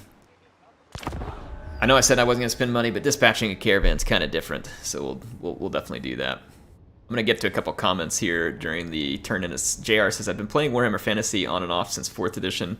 Built a PC 2 years ago to play Warhammer. It's the perfect structure to bring fantasy alive for me. Now, see, I never did play Tabletop Fantasy, JR, but once I played this game and got interested in this game, I went to go see what Tabletop was, and I even went and bought some Age of Sigmar miniatures and started painting them. When Old World comes out, I'm definitely going to give that a go. But I agree, like, I can't see a better way of bringing those cool tabletop battles to life than this game. And the cool thing is that it wasn't just a one-way street, right? The fantasy genre that Warhammer Fantasy Battles brought, to me, brought Total War to life more than I've ever seen it before. So it was like this cool reciprocal thing where, or what do you call it, mutual thing, where it was good for both. Oh my gosh, those Jade Warrior crossbows would be so good. And then maybe we could get rid of some of these peasant archers and potentially pick up some other units. And we don't have great infantry here, but these Jade Warrior crossbowmen with shields are always a good pickup. Yeah, see, to me, I feel like these IPs were just, they needed each other. They needed each other to be well. Leader of men. So, alright, we do have enough money, finally, to build the Astromantic Relay. It's going to be an expensive build. Here it comes. So the relay is underway. And now let's start moving our characters. So Yuan Bo, Port to Henowin. It's a nuet. Alright, press F in the chat for Skink Moses. It's not personal. You're in the way of a campaign objective, so it is what it is. It is what it is. Alright, it says that we are going to take high casualties. I guess that is possible. He does have a really good army here. He's got a Blessed Sarah Spear. He does have 4 units of Horned Ones. And he has a solar engine as well, which will be quite dangerous in tight quarters. So probably best if we don't engage him in the tight quarters. I'm going to encircle now. This does give him a chance to bring reinforcing armies. So bit of a risk there, but we'll see how that one plays out. Feel confident in Yuan Bo's abilities. If anybody can do it, the great duelist can. Feel pretty confident. Alright, so this army down here finished recruiting its new units. This is still going to be friendly territory over here. It is going to slow down a replenishment, though. Well, too late for that. Let's move on up here. But I'm going to go ahead and move up and get ready to push into the next couple of enemy settlements. But I think that Patchy's good for now. We can go ahead and do another, what do you call it, Confederation? And I think I'm going to confederate Miao Ying last. I'm going to go ahead and bring these guys on board, so let's get them into a confederation. I understand. And I'm trying to remember how many turns. I think it's like 10 turns that we can't confederate. Only 5 turns, okay. We'll try and pull Miao Ying in last of all. Now we went into the negative, and it's probably because this faction had a bunch of garbage armies sitting around. And we're just gonna boot these armies. And we aren't gonna need them in this particular vicinity anyway. And then they've also probably done a poor job with their buildings, like this army we don't need here either. Dragon-blooded Shugunda. We will return to the bastion. What? Why is it not? I will prove myself. Disband, okay? Wind shaper. Disband. I can bring these units back later if I want to. None of them are that impressive, though. Alright, there we go. So, they had some forces that we did not need. So I have disbanded them. We now need to look at the actual territory. There's some trade goods. That building's okay for now. It's not amazing, but, you know, gets the job done. On Chang, let's see what they got here. That's not really the building that I need at the moment. I need some growth here. That's in the wrong place. That won't be needed in the interior of the country here. Okay. I feel like we've done some good stabilizing in this vicinity. In fact, I may build yet another building. Actually, I'm already a little bit disbalanced here. I'll build that to help put us into harmony. Alright. Hopefully those guys can hold their own. I really want... oh, they did have a... oh, that's my caravan. I thought they had another army over there. I want this army to go join the war against the vampires. So I'm gonna start marching that army to join the vampire wars. I'm gonna bring Celestial Patchy. I wonder if Celestial Patchy should go down here and just get rid of these Wood Elves. I mean, they are going to be trouble eventually. Are they not? Like, will they come out of here? Maybe you all can answer me in the live chat. Are they gonna come out of the woods? I don't know what their behavior is like. If they do come out of the woods, I feel like they need to die. But I do have that other army down there too, who can kind of keep them in check, and then I can take Celestial Patchy back up towards the gates. And then... Child of the Nine. looks like they're trying to get around my stronger gate garrison. Power in the blood. Makes sense. The Dragon Gate, though, is close to being tier 3. They do have a full stack. That's a little bit concerning. I guess I should have just attacked them while I had them in range. Redouble your I'll go ahead and move over here. They could double back towards the Turtle Gate. I don't know if they can make it there in one turn, though. We'll keep an eye on them. Of the Jade Swarm. Alright, Zhao Ming is finally going to be ready to fight again. If I remember this right, though, the way the vampires work, they are going to always be in huge horde-like numbers. Seeking rare Yeah, substances. like this. Right now, though, their quality continues to be crap, from what I can see. No. So that's good news for me. Of the Sky Not such Road. great news for them. So I gotta keep my forces together here. Actually, yeah, I'll keep my forces together. Garrison Lord not moved, and nor do I really expect him to move this turn. There's really nothing to go do. We're pretty much out of money. We need to work on this place a little bit. Spread control. These buildings aren't necessary yet. I may want them eventually. This is in the wrong place, and then I would rather that one be the Goods Emporium, so I might switch that one over next. We've got an extra alchemist here that we don't really need right now either, so let's disband that. Another commandment here. Alright, let's get this one.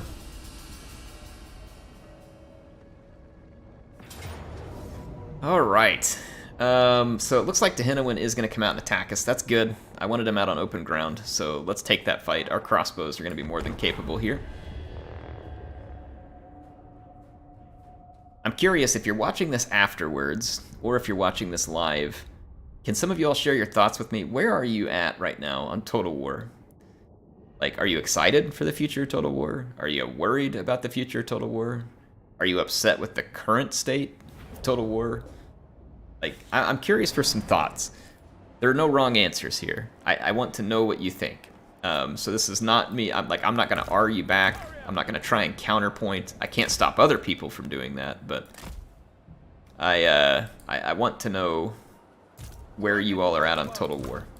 And I want to hear from a few of you before I say anything, because I don't want to influence it. So I'll give you my thoughts, like where I'm at on Total War right now.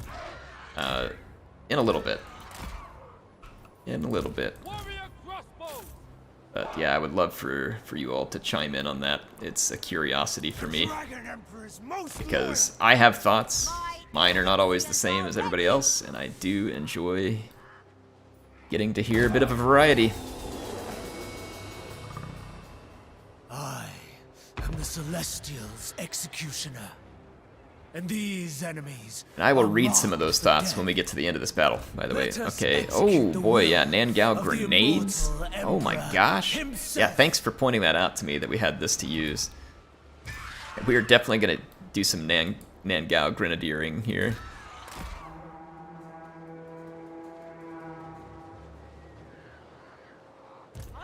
I'm gonna pull the war drum over, start beating the drum. March in order the ranks. Alright, Tehennawin. Jade crossbows. I'm gonna absolutely wreck his solar engine because it is a major, major threat to us. It is now in range of pretty much all my crossbows, so there we go. We have a big issue coming down my flank here from both sides. Stone and steel. Awesome. I do have to watch out for his solar engine ability. Alright, I'm gonna slow it down for just a second because we got a lot going on here. Let's try the Nangao grenades over here, shall we? Alright, Tehennawin is going down hard, and hopefully before he can use the burning realignment, or whatever that's called, from the special ability that he's got. I'm gonna turn those units that way a little. Red-crested skinks are actually going to be a pretty nice counter to our Jade Warriors. Right, these horned ones are a tremendous danger. Okay, yeah, I was waiting for some more units to kind of get blobbed up here and then drop the grenades on them. This might blow up my own unit a little bit. Here we go. I'm going to go for it. Ooh, dang. That was really good. Good call. We are getting wrecked by skinks over here, though. Those javelin cohorts are tearing me a new one. And let's see, my war drum is kind of at risk. Sorry that I got it in slow motion. There's just a lot going on here, and I wanted to make sure that I get some of the abilities used here. Oh my gosh, this is a problem over here. This is a problem.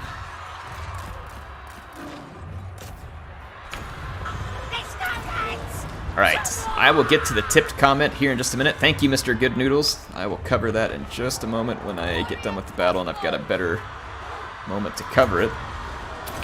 So thank you. Appreciate your kindness. Woo! Boy, we got a pretty big fight on our hands. Those horned ones are terrifying. Take some armor off them. And then drop some bombardment right in the middle of them.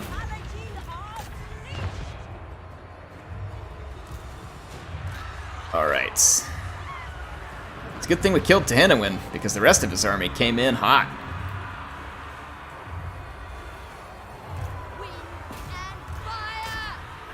Boy, man, these horned ones are absolutely owning. As I would expect. They got... Did the horned ones get buffed? I can't remember. They're definitely solid units. I'm gonna throw some magic out there to help get rid of those horned ones. And then I need my flyers to get up here and rid us of these pterodon riders. Alright. War Drum did a good job. Awesome. There we go. Man, those Nangao grenades were amazing. Absolutely amazing. Alright, I think I can get to the tip comment now. Mr. Good Noodle says, hey, Air, can't replace my generic Lizardmen Lord with Oxyotl. He got wounded, and I can't boot the Lord without disbanding my whole army. Any advice? What do you mean? Like, is it some kind of glitch or something? I'm not sure I've heard of that. Like, maybe some kind of bug or something where... Can't replace... Oh, you can't replace your generic Lizardmen Lord with... He got wounded... I can't boot the Lord with that. You should be able to go... I think I know what you're talking about now. Yeah, give me just a second, and I'll show it to you when we get back out of here. But thank you for the 5. I will go out here and do my best to show you what I think may get to it. And then we're going to cover some of the comments that you all made in answer to my question. So, yeah, I will go show you what I'm thinking here, Noodles, and we'll see if it works. We will see if it works.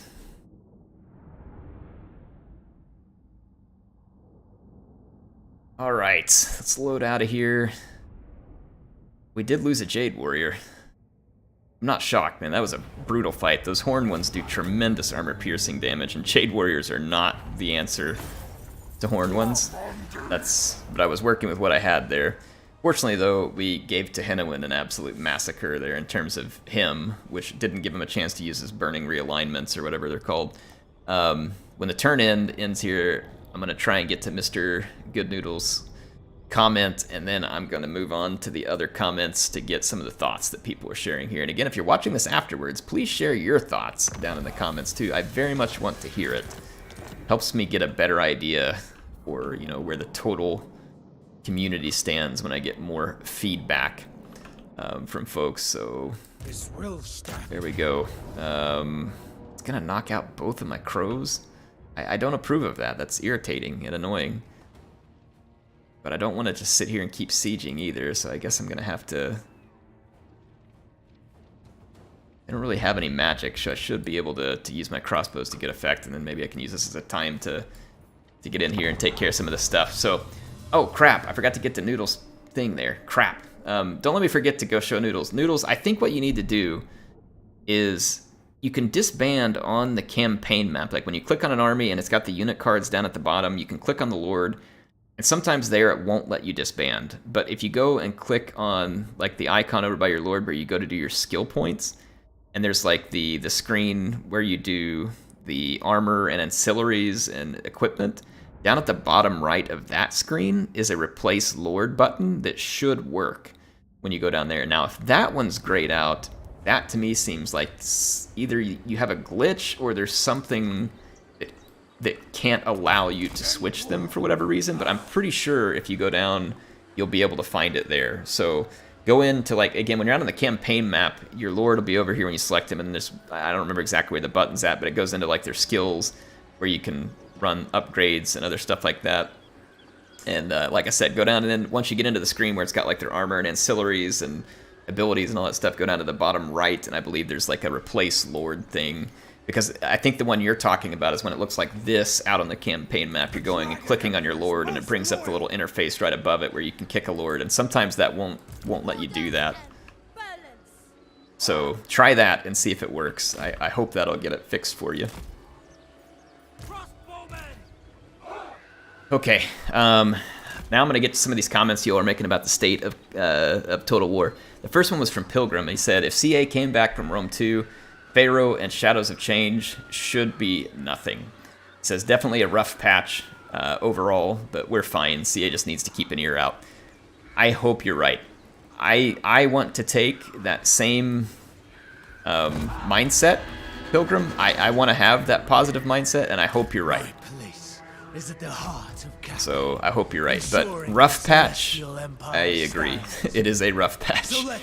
One that I wish that we hadn't gotten into, but it kind of is what it is at this point. Alright, so let's move up some of these crossbows to all points. Okay, there we go. And bring up some of these. And I got my Jade Lion back there too. Okay. Let's get to some more of these. Amoeba says, I feel like CA has made enough games at this point. I'm happy with the selection. So basically it sounds like you're kind of saying, like, even if things don't recover, you've got a good selection of Total War games and you feel happy with what they've made. I mean, to that extent, I mean, there is quite a good amount of different Total War games out there. Like, there's definitely more than a few. But yeah, I hope that it doesn't come to that. And, you know, I imagine it won't, but I think a lot of us are worried right now, myself included. Amoeba said CA is dead and will never recover, so he's feeling a little bit more negative on it than Pilgrim was there. Oh boy, here comes the cavalry. Here comes the cavalry. Yeehaw.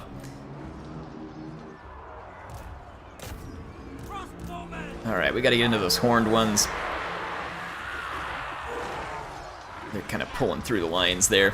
Let's get some more comments here. Jester says, it started playing it a bit more recently. Not as fun as Warhammer 2, in my opinion, but it's better than release, I would say. I'm not sure which one you're talking about, if you're talking about Warhammer 3 or Pharaoh. I'd be curious to know. Nadia says, I have zero interest in Total War Pharaoh factions. Seems very niche. I'd rather see Rome or Medieval revisited. Of course, 40k would be epic. I agree with the part of that statement that, like, Pharaoh is got some fun points to it, and I'm not totally disinterested in Egypt, but I'm not interested in it as a Total War game. So I think I kind of partially agree with that in the sense that, like, it just doesn't get me excited. And it didn't from the moment that I heard about it. And I was worried that that would be the reaction from the rest of the fan base, and indeed, it does appear that that was the reaction from most of the fan base, because the player count is absolutely in the tank.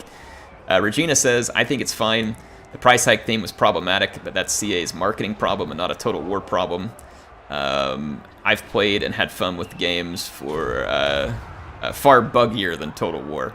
So Regina is feeling like that even though, you know, Pharaoh may not have been a big hit here, maybe not the right move or whatever the case, that they'll find their way out of it because, you know, they just can. And again, that's a positive outlook that I would love to believe, and I hope that it's the case. I certainly have no desire to see Creative Assembly fall apart and the Total War franchise that I love so much fall apart. None whatsoever. Like, I would not take any joy in that. And I know there's some people out there who'd be like, well, that's what they get for raising prices or screwing this up. Some people would think that, and if you do, it's fine. It's your right to think it. But I don't want that. I don't want that. I want the games to succeed. Alright, so let's get to a few more of these. Let's see. Web Chef says, I'm feeling hopeful playing an Empire campaign while you stream this. Sincerely hope the roller coaster is going back up. Okay, well, I mean, that's true. Usually when you bottom out on things like this, the only direction ultimately is back up. And I think that's a fairly positive way to look at it, which is if things have come down here, maybe it'll be headed back up soon. And I think we can hope for that. We can hope for that. But yeah, this is definitely, I would say it feels like a low point on that roller coaster. But you're right. Usually when things go down, they have a way to tend to find their way back up. And we will certainly hope for that. Let's see, Ben says, I haven't touched it much besides Total War Warhammer and Shogun, but aside from a few rough patches that Pilgrim mentions, it's relatively okay. So yeah, mostly agreeing there. And let's see.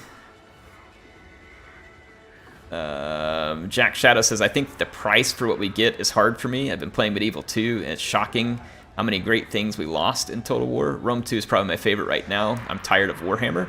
Warhammer has been going for a long time, and in some ways, I've had fun going back to Rome 2 off and on, you know, like doing the replays and playing some of the, what do you call it, the sub-commanders battles and stuff like that. Now, for me, Warhammer is still better than Rome 2. However, it was nice and it was refreshing, and Rome 2 is definitely still a fun game. I cannot believe the trap, like absolute pile of garbage that game was at release. It was really sad, but it isn't anymore. They spent a lot of time with it, and it is definitely a viable Total War game still in today's environment. So it is definitely a good option. Regina says, I'm having heaps of fun with Warhammer 3 anyway. I'm genuinely curious how many people would notice the bugs, the AI, if creators didn't point it out. It's a good question. I definitely think creators have an impact. And they're free to do what they want. Again, this is not me trashing on someone or saying they shouldn't do it. They can do what they want. You know, they buy the game, they run their channel, they can say and do what they want. Personally, you're not going to find me being very negative very often on these games, and it's not because I want to try and cover for CA. I certainly give them feedback, and we're having this discussion right now, right? So I'm not afraid of having a discussion, but I try not to do that because I don't want to create that just all negative environment that then drives everybody into the negativity. And so you'll see me a lot of times trying to find the positives in things. But I have to admit, this rough patch has been rough on me too. Like, it has me worried because it's a mess. But in any case, yeah, I think that's a good point, Regina. Like, it does make me wonder how this would be if you didn't have these big figures who are able to sway a lot of opinion. And again, I hope I'm successful in this. You all can tell me if I'm not. And if I'm doing a bad job and swaying you all in directions that I shouldn't be, please let me know. But I have tried to be very reasonable in the way I approach it and try not to like put one opinion up or the other one down. I'll share mine, but I also try and make sure that folks know, like, I am not pushing you to jump on, you know, my bandwagon or whatever. And if you don't believe things the way I do, then great, that's fine. You don't have to. So make your own decisions. Definitely make your own decisions. You don't have to take my word for any of this. I'm gonna get a Jade Warrior Halberd. Let's see here. This is apparently something that other people want to discuss here too. Let's see. Noodles, thanks for another 5. He says, hate to keep jumping, but you were technically right. Oxyotl is not on the list of lords to replace with, even though he's no longer wounded. That shouldn't be the case. If you all have any ideas for Noodles on what would be happening there, definitely let him know. I'm trying to think what would, like, if he's not wounded, he didn't get recruited somewhere else. I mean, I'm not sure if that's a bug or a glitch. I haven't run into it, but I'd be curious to see what you all say. Dumpster Fire says, personally, I'd love the idea of a Bronze Age game, but I'm not sure Pharaoh quite has the feel. I've heard some people say that they wanted Bronze Age, but they felt like that Egypt was a little too focused and that they expected to see some more. And maybe that was the thought, right? Maybe they thought they were going to bring in, like, I don't know who it should be, whatever it is, Babylon, Assyria, and some other like the Greeks, other stuff like that. Maybe they thought they were going to bring in more factions as DLC, but not having it on launch may have been enough to like turn some people off. So I don't know what their plans for Pharaoh are, and even if I did, of course, it would all be under wraps, but I don't. And so maybe that was their plan, was to blow this up and grow it, but I don't know. It doesn't seem like it, since it's like very, very, very Egypt heavy. So I'm going to... Yeah, there we go. Those are going to be some powerful upgrades for Yuan Bo. Very powerful upgrades. Regina says, I think that people overemphasize and hyper-focus on the bugs and bad things. That is absolutely true. It does happen. It does happen. And like I said, I try to be responsible. Honestly, it's not like I have the biggest following in Total War anymore. I don't by a long shot. Back in the day, I would have had a pretty big influence, potentially, on the Total War community. Now I don't think that's the case. There are people out there who do have huge swaths of influence, and I do think that they very much turn a lot of opinion on the game because it is easy for people to kind of jump behind the thinking, especially if someone lays it out in a way that, you know, sounds coherent or sounds believable. You know, they can get on and start believing it pretty quickly. But yeah, I definitely think they can get hyper-focused. Warner says the gameplay cycle just isn't fun to me. Battles are kind of meh. Campaign mechanics are all over the place. He says, I can appreciate all the improvements they've been making in Pharaoh. Okay, so this was his first comment. He says, I appreciate the improvements they've been making with Pharaoh. Is without shadow of a doubt the most optimized Total War game, meaning he kind of agrees with me in the sense that like the graphics run really smooth and it performs well. But then he's saying the gameplay just isn't fun. I'm kind of in the same boat, Warner. Like, I love what they did with the optimizations, and some of the things about the game are really pretty and beautiful. But I agree, like the gameplay just really isn't doing much for me at the moment. Like, it's not awful. It doesn't like just make me like, oh, I can't stand it. And there's pieces of it that I like, but it's not drawing me back in for more constantly, like the Warhammer titles did, and quite honestly, like Rome 2 did, or like Shogun 2 did. I played both of those a lot. So, and I went back and played those games a whole bunch, you know, kind of time after time. And I don't feel that whenever I'm playing Pharaoh. So it does, to me, seem to be missing that as well. All right, let's see if there's any more comments here. I want to make sure we get to people. See, Defsnot says, CA cornered the RTS genre, is almost PC exclusive. Hyenas is an attempt to diversify, like Alien Isolation. And to be honest, they did a good job with Alien Isolation. He said, Sword and Board is done.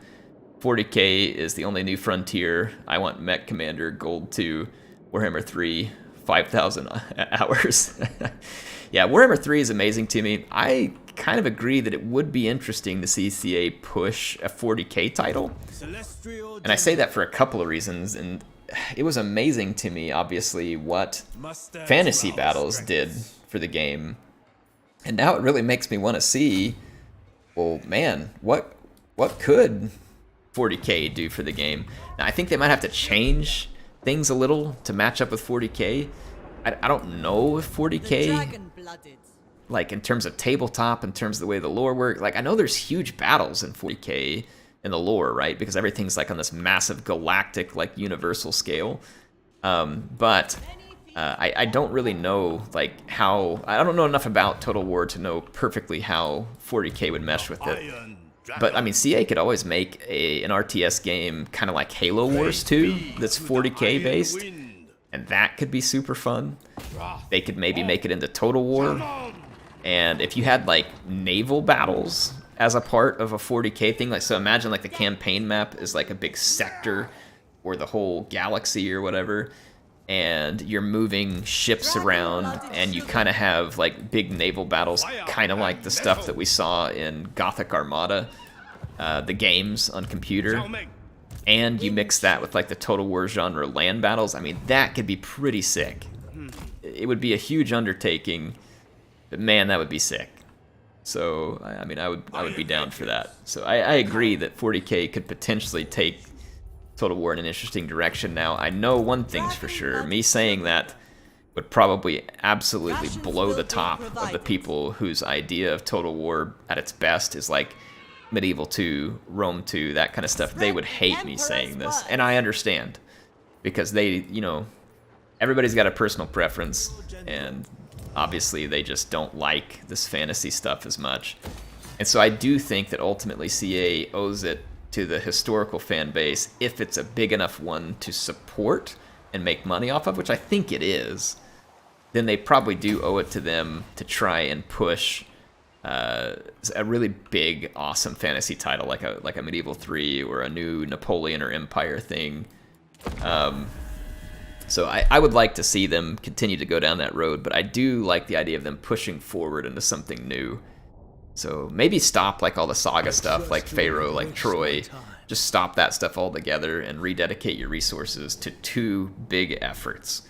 You know, like pushing Total War in new directions, so that'd be something like 40K or something, and then pushing Total War in kind of the legacy directions, but constantly making those better.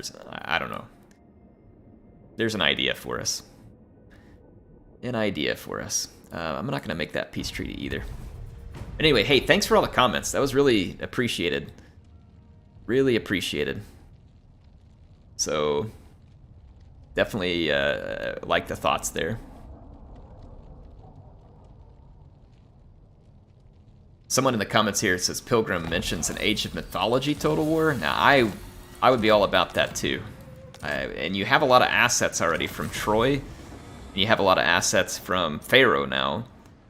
I mean, doing a whole like mythology mashup across the globe, kind of like the Age of Mythology game did for the Age of Empires series, that would be absolutely awesome. And I would be on board for that. Even if you decided to do it a little different, maybe even, right? Maybe an Age of Mythology thing has to be a little bit more like something like Total War Arena. I don't know. Like think of ways to make it work, but I definitely would love to see all that mythos stuff find a home in a Total War game. I think that would be amazing. It would be huge fun. Anyway, thanks for the conversation, folks. I think this was really good. Welcome. And hopefully I'll hear some more from folks who are watching this back after the fact. I love hearing from everybody. I love reading the comments. I apologize I don't necessarily get to respond to every comment, but I do read them all, and I appreciate them, and appreciate everybody who takes the time to come watch or to be here live. Either way, it is my honor to get to do this with y'all, and I definitely appreciate the interaction. It means a lot.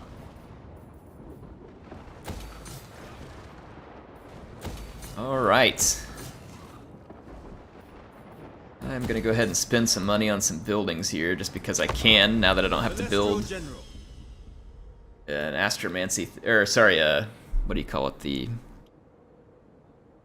whatever that tower is. Can't think of the name of it.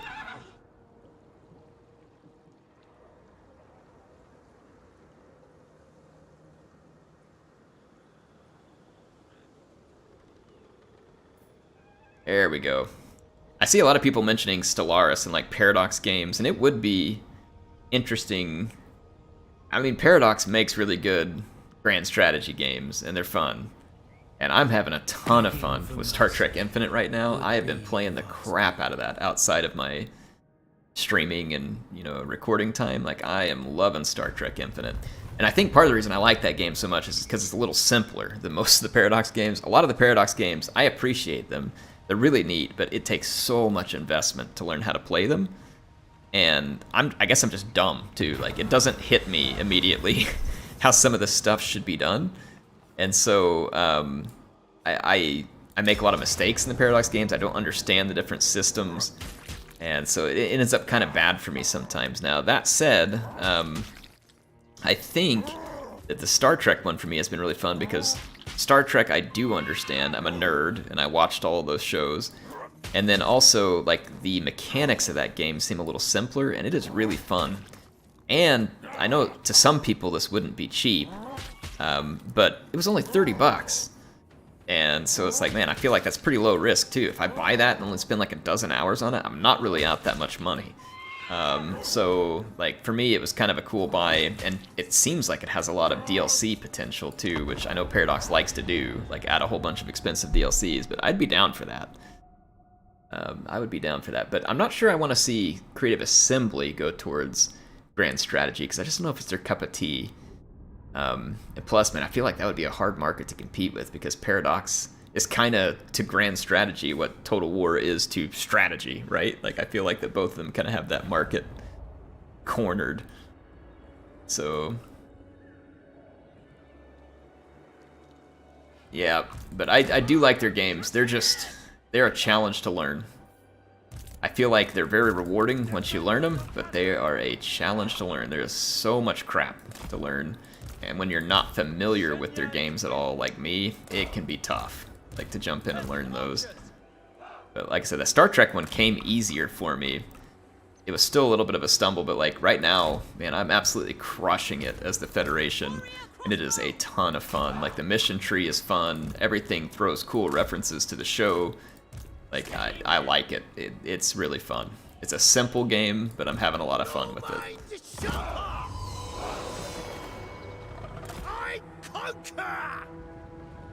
All right.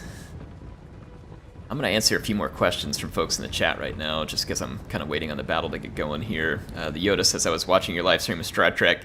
It has so much from the shows. I was impressed. Yeah, exactly. Like, I liked what was on there. Definitely liked what was on there. And then Don't You says, have you played 40K Gladius? Very fun, or very light fun 4X game. I have not. A lot of people have suggested that I try it, and I might. Because I am intending to go ahead and start trying some more new games. I'll be doing, like, I don't think this week I have a stream planned. I did one last week with the new game, which was the Star Trek Infinite game. I do intend to do some more streams on games that I don't normally play. So I am going to try and do more of that. So I may try Gladius, one of those other ones, on one of those streams, because I am going to attempt to diversify things a little bit for my own sake, and that may help me deal with my lack of excitement in the Total War universe right now. Not that I've given up on the Total War universe, and not that I'm going to give up on it, but I have to admit I've lost a lot of excitement for Total War right now because of all the shenanigans going on. It's tough. But, you know, like I said, I haven't given up on it, and I think I still have a positive outlook overall. But yeah, I told you all earlier that I would share my thoughts on where I thought I was at. Yeah, I think that they screwed up royally, but it wasn't just recently. I think CA has made a series of missteps.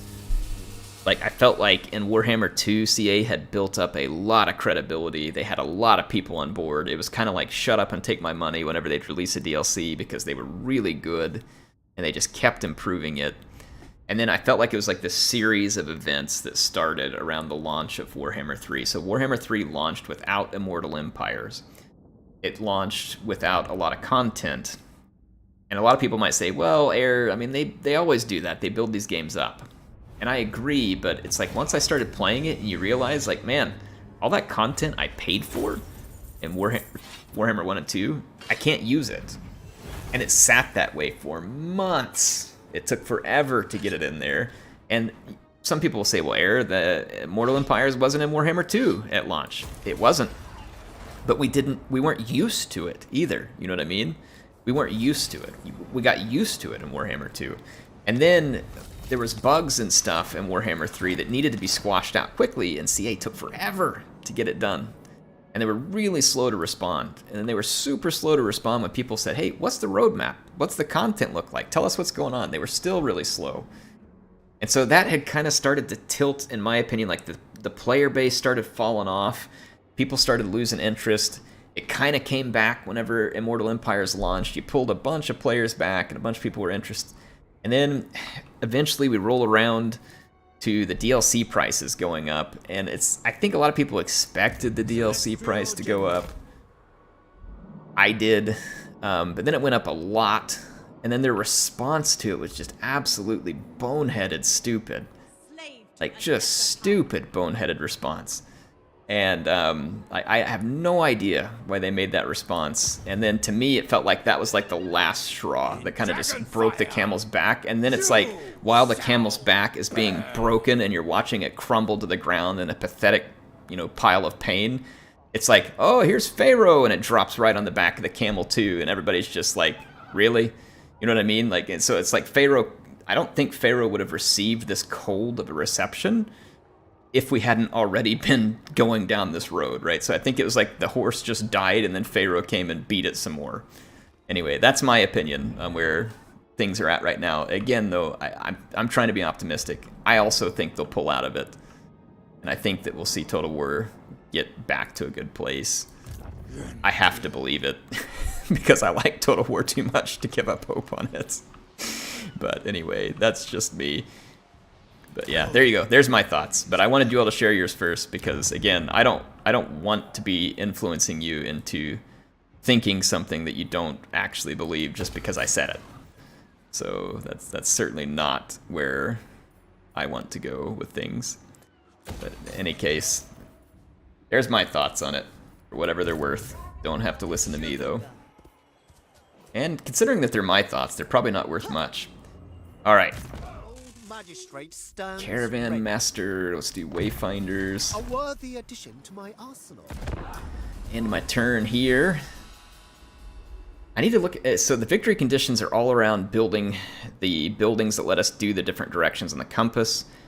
I've got one built, and I have another one underway, and then we are close to capturing a third one, so I think that we're headed in the right direction. Be still. The Dragon Emperor's eye is Pilgrim, that is some excellent advice. I gotta share this with everybody. So Pilgrim said, I think folks just need to take a deep breath, play something else for a bit, and they'll be fine. Folks have over 10,000 hours in Warhammer Total War. That's absolutely insane. Yeah, exactly. That's why I'm also going to be playing some new games. Like, I kind of had the same thought. Like, it's probably time to just take a step back, calm down, and, let things sort out a little. I like that approach. Go find something. And like I said, that's what I've been doing with the Star Trek game recently. The Star Trek game has been an excellent way to kind of step away from some of the Total War madness and just have some fun.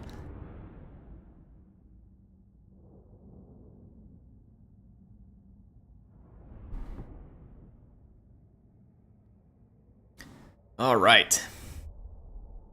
Gotta drop another army of lizards here. The Cult of Sotek. Definitely stacked up with horned ones. Dang, man. Oh, and then they have a blessed spear rider, was that? Yeah, so they got some blessed units too. They're gonna have some tough units here. This army's gonna be no joke. I'm gonna leave a unit of halberds in the rear of the formation. And I'm also gonna leave a Jade Lion in the rear of the formation. And then of course I'll have my crows back here, and then I'll put my Longma riders back here as well. There we go. We've got good coverage of yin and yang. I've got Yuan Bo ready to do some tanking up front. Got some metal magic ready right behind, and then our war drum. I'm gonna put it up pretty close to the line too. Start our deployment. There we go. The drum is beating, It is not merely by and my soon the birth lizards that will I be retreating. There's your bad rhyme. diligence. And air's got to make you cringe at least once every time. Force of arms. I trust none other than you, the chosen of Carthage. Here we go. Yoda says he's been wanting a game like Pharaoh forever. Well, there we go. See, I'm happy that there's at least a few people out there who are having a lot of fun with it. That makes me happy. I would love for me to be the one that wasn't having the fun with it, and then other people like, Air, you're a curmudgeon. Get over it. Because then it would make this whole thing seem like less of a blow up. So.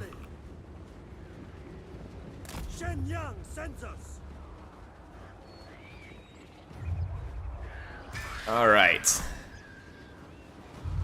Emperor's execution. We need to get rid of that red crest, or sorry, the Saurus Old Blood. I'm gonna attempt to use. Oh boy, we're about to get a nasty punch in the face from those horned ones. Yikes, that's gonna hurt. It's gonna hurt a lot, in fact. Alright, sorry, I gotta slow it down a little bit because we got a lot going on here. Might use the drum to kind of help counterpunch that a little bit, and then I'm going to drop the armor off those horned ones. And then also debuff kind of this big blob coming in. Without the armor, or no, I can't commit to that. Because I got more. Those are the spear riders coming in from behind. Yeesh. I committed my longer riders over here into a charge, so I need to pull them back out. I've got the hand grenades too. And I might start flying those over this direction. We're about to get an infantry blob over there. I'm gonna have to do something about...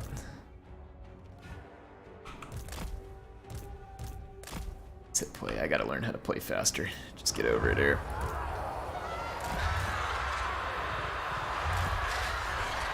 Alright, the horn ones charge me. Brutal charge. Wow, they are all over me over here. Dang.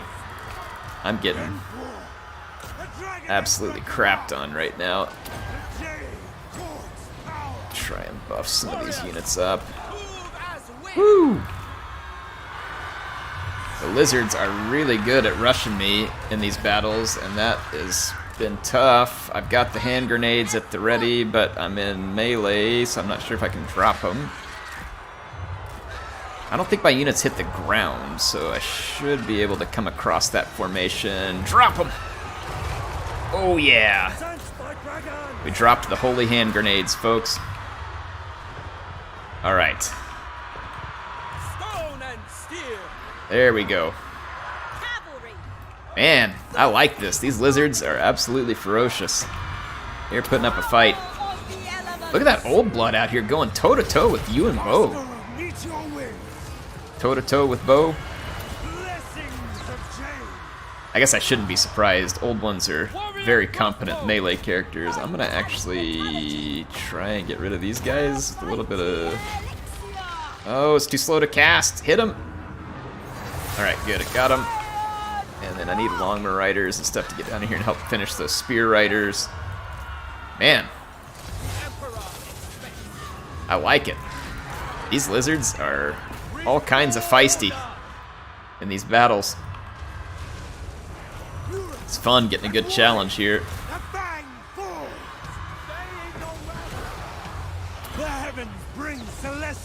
Alright.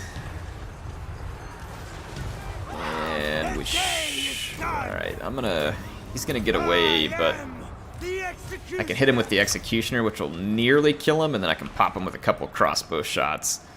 Finish him off. There we go. Because that's a level 12 Lord, so better to finish him off and put him into the healing queue. Dang, man. Some fun games here. This is reminding me how much more I like the battles in this game, and there's just a lot more to them. The depth, the magic, the flyers, the abilities, the single entities.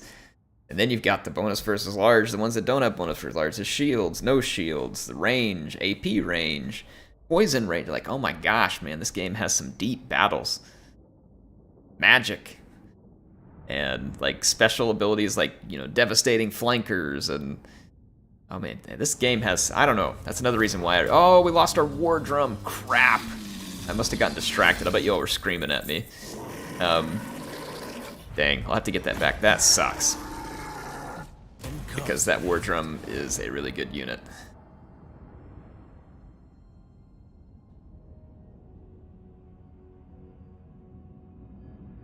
All right, here we go.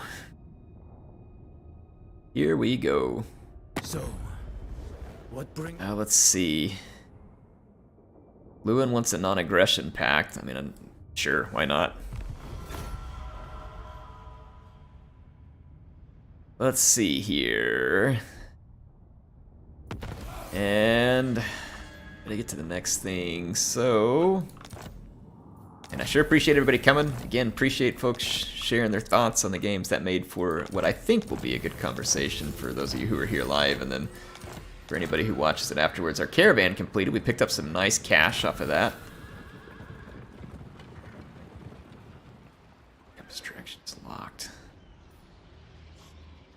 turns until empowerment is complete. And so that new direction that we unlocked is here. So it's becoming empowered, and then we can point it there. Okay, so nice. All right, so we unlocked it. Need to get rid of the rest of these lizards out here. That stinks that I lost the units there. That is unfortunate. Unfortunate that I lost the war drum, but we'll get it back. It'll come back. What is it, like 10? It's a long time. It's 10 turns, I think, that the regiments renowned go out for, if I remember properly, which I may or may not. This is a walled settlement? What in the world? Man, we should be able to absolutely skunk these guys. I'm gonna go ahead and fight this one as well, just so I can get this done. Pete, you're not annoying me. Don't worry about it. If you said something that upset people, I'm sure folks will forgive you. You sure don't have to leave, so it's okay. But let's see here. We'll get into the battle and try and fight our way through these lizards. Man, I've been a little bit surprised with the spunk and the fight that these lizards, but I guess I forget the amount of depth in the lizard roster after all of the updates. The lizard roster is pretty deep. Like, they've got a lot of units. A lot of them are pretty good units, and they've got some decent magic. They've got a lot of strong single entities. So yeah. So definitely good faction. I do like the Lizardmen. They are a fun fact. It pains me a little bit to be fighting them here. I like the lizards. They've got some fun units.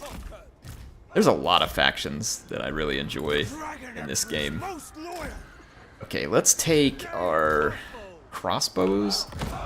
Try and clear a path on the wall. I'm gonna try and avoid some of these arrow towers. Like if I pull over here, they don't have this one garrisoned at the moment.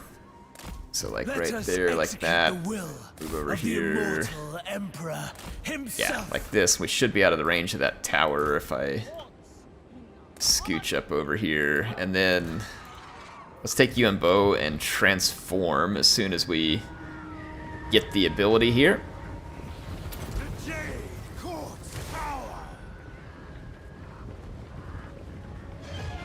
All right. Looks like the lizards are a little bit unsure about... Oh, they went and garrisoned these other towers now. Crap, that's not good for me. All right, Yuan Bo is ready. I need to come put some big pressure on the lizard. Oh my gosh, those towers hurt. They're pretty strong towers, and that's not ideal. I just took a couple of pretty big shots from them. But my crossbows are also... Oh, it's the geomantic tower. We're getting hit by, like, lizard laser beams over here. A true child of the Dragon Emperor. Can you transform up above the wall and, like, land on the wall?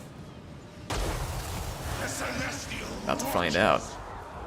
Ah, I can. That's cheeky.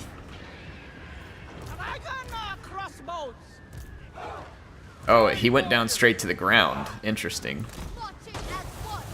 Alright, I'm actually fine with that. Let's get him up here on the wall. I'm gonna let my crossbows keep fighting, but I'll put Yuan Bo up on the wall and help my guys fight in through the wall, and my crossbows should be able to rain death and destruction all over here.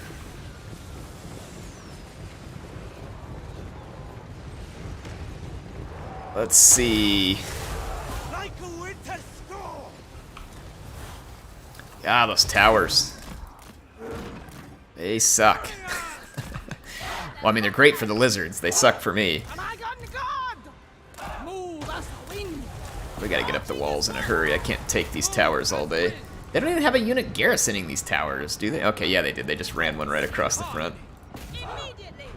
Alright, Yuan Bo did not get back up on the wall like I hoped he would, but he will be quite alright for a good while down here. He is quite the duelist. And I can move up this Alchemist. I'm gonna actually kind of target into some of these skink cohorts, so they can't toss their javelins. I should be able to take over. Well, I still can't capture the walls. Like, I don't have enough weight up here yet. What is that? I hear burning. Like, was that a burning alignment somewhere? Hope not. Oh my gosh, those walls are really hurting me. Alright, I've got my alchemist up here, so now I can drop some searing hot death all over the lizards.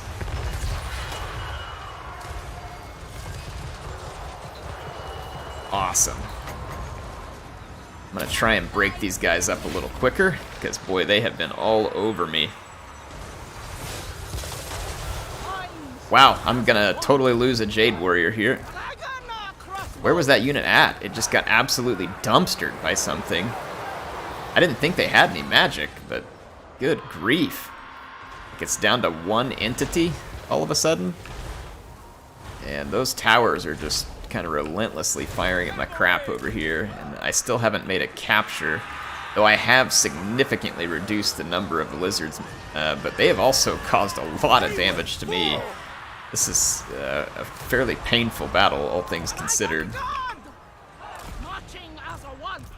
Get over here and help against some of these characters. This single unit left here, he's about to die in combat too, so Jade Warrior fought to the death quite bravely. Here he is, the single. I think even if I bring him over here, he'll probably still be lost in this battle. I don't know for sure. Look at that, Yuan Bo picks up 91 kills. Just absolutely shredding here.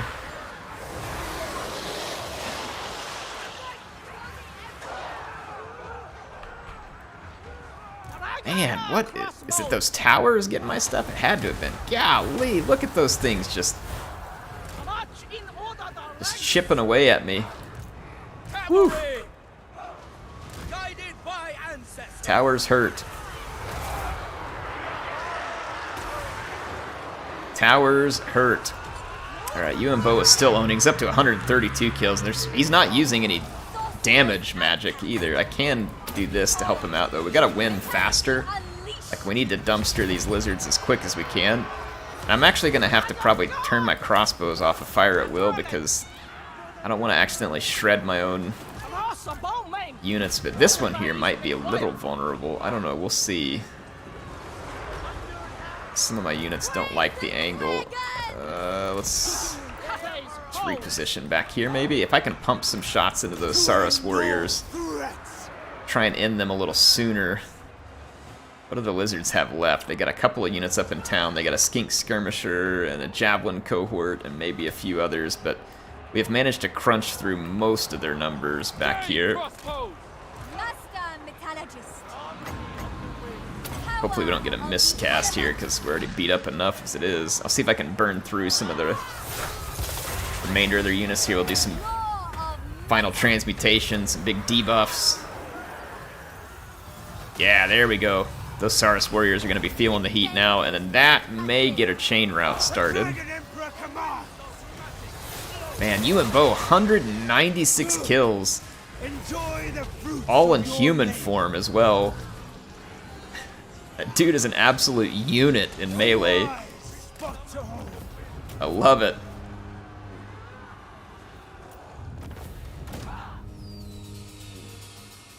Jack was saying that he thinks the unit gets disbanded if it goes below 10%. It might, and I would expect that one's probably going to be gone. We'll have to re-recruit it, but I need to recruit another unit anyway to replace the war drum that I bungled, so I'll have to do that. I'm pretty much out of time. I was hoping to get all the way to the Southern Sentinels tonight, but boy, we ran into a tremendous number of battles, and really had to fight a lot of them. So, I mean, you got to do what you got to do when you're playing the campaign. So that is we had to deal with. I lost 2 Jade Warriors, which is unfortunate. They were high chevrons too. But we better hope that the lizards don't have a whole bunch more armies hiding right beyond the fog of war, which I need to quit saying we better hope that. I mean, we just know it's true at this point. Like, the AI always has a bunch of armies hiding right beyond the fog of war. And so I think I should just expect it now rather than doubting it. But we'll have to make do at the moment. So I got to do some recruiting. If we can last for 2 turns, we'll be all right. and we'll be able to make it. And considering how strong Yuan Bo is, fortunately we can pull it off. Hey, thank you everybody who joined live. Thank you if you're watching this afterwards. I appreciate the excellent comments that I know you'll be leaving afterwards for those who left them. And then hopefully y'all enjoyed some of the discussion tonight. And again, I will be streaming 3 times this week, including this one. So tonight was Monday when I streamed this, Monday my time. It'll be Wednesday, 8:30 U.S. Central Time. And then again, Friday, 8:30 U.S. Central Time. If you can't join live, don't worry. All of these go live on the channel afterwards, and you'll be able to catch up with all the action. So definitely appreciate you. HeirofCarthage signing up for now. I will see you all soon. Have a good night. Or morning, or whatever it is.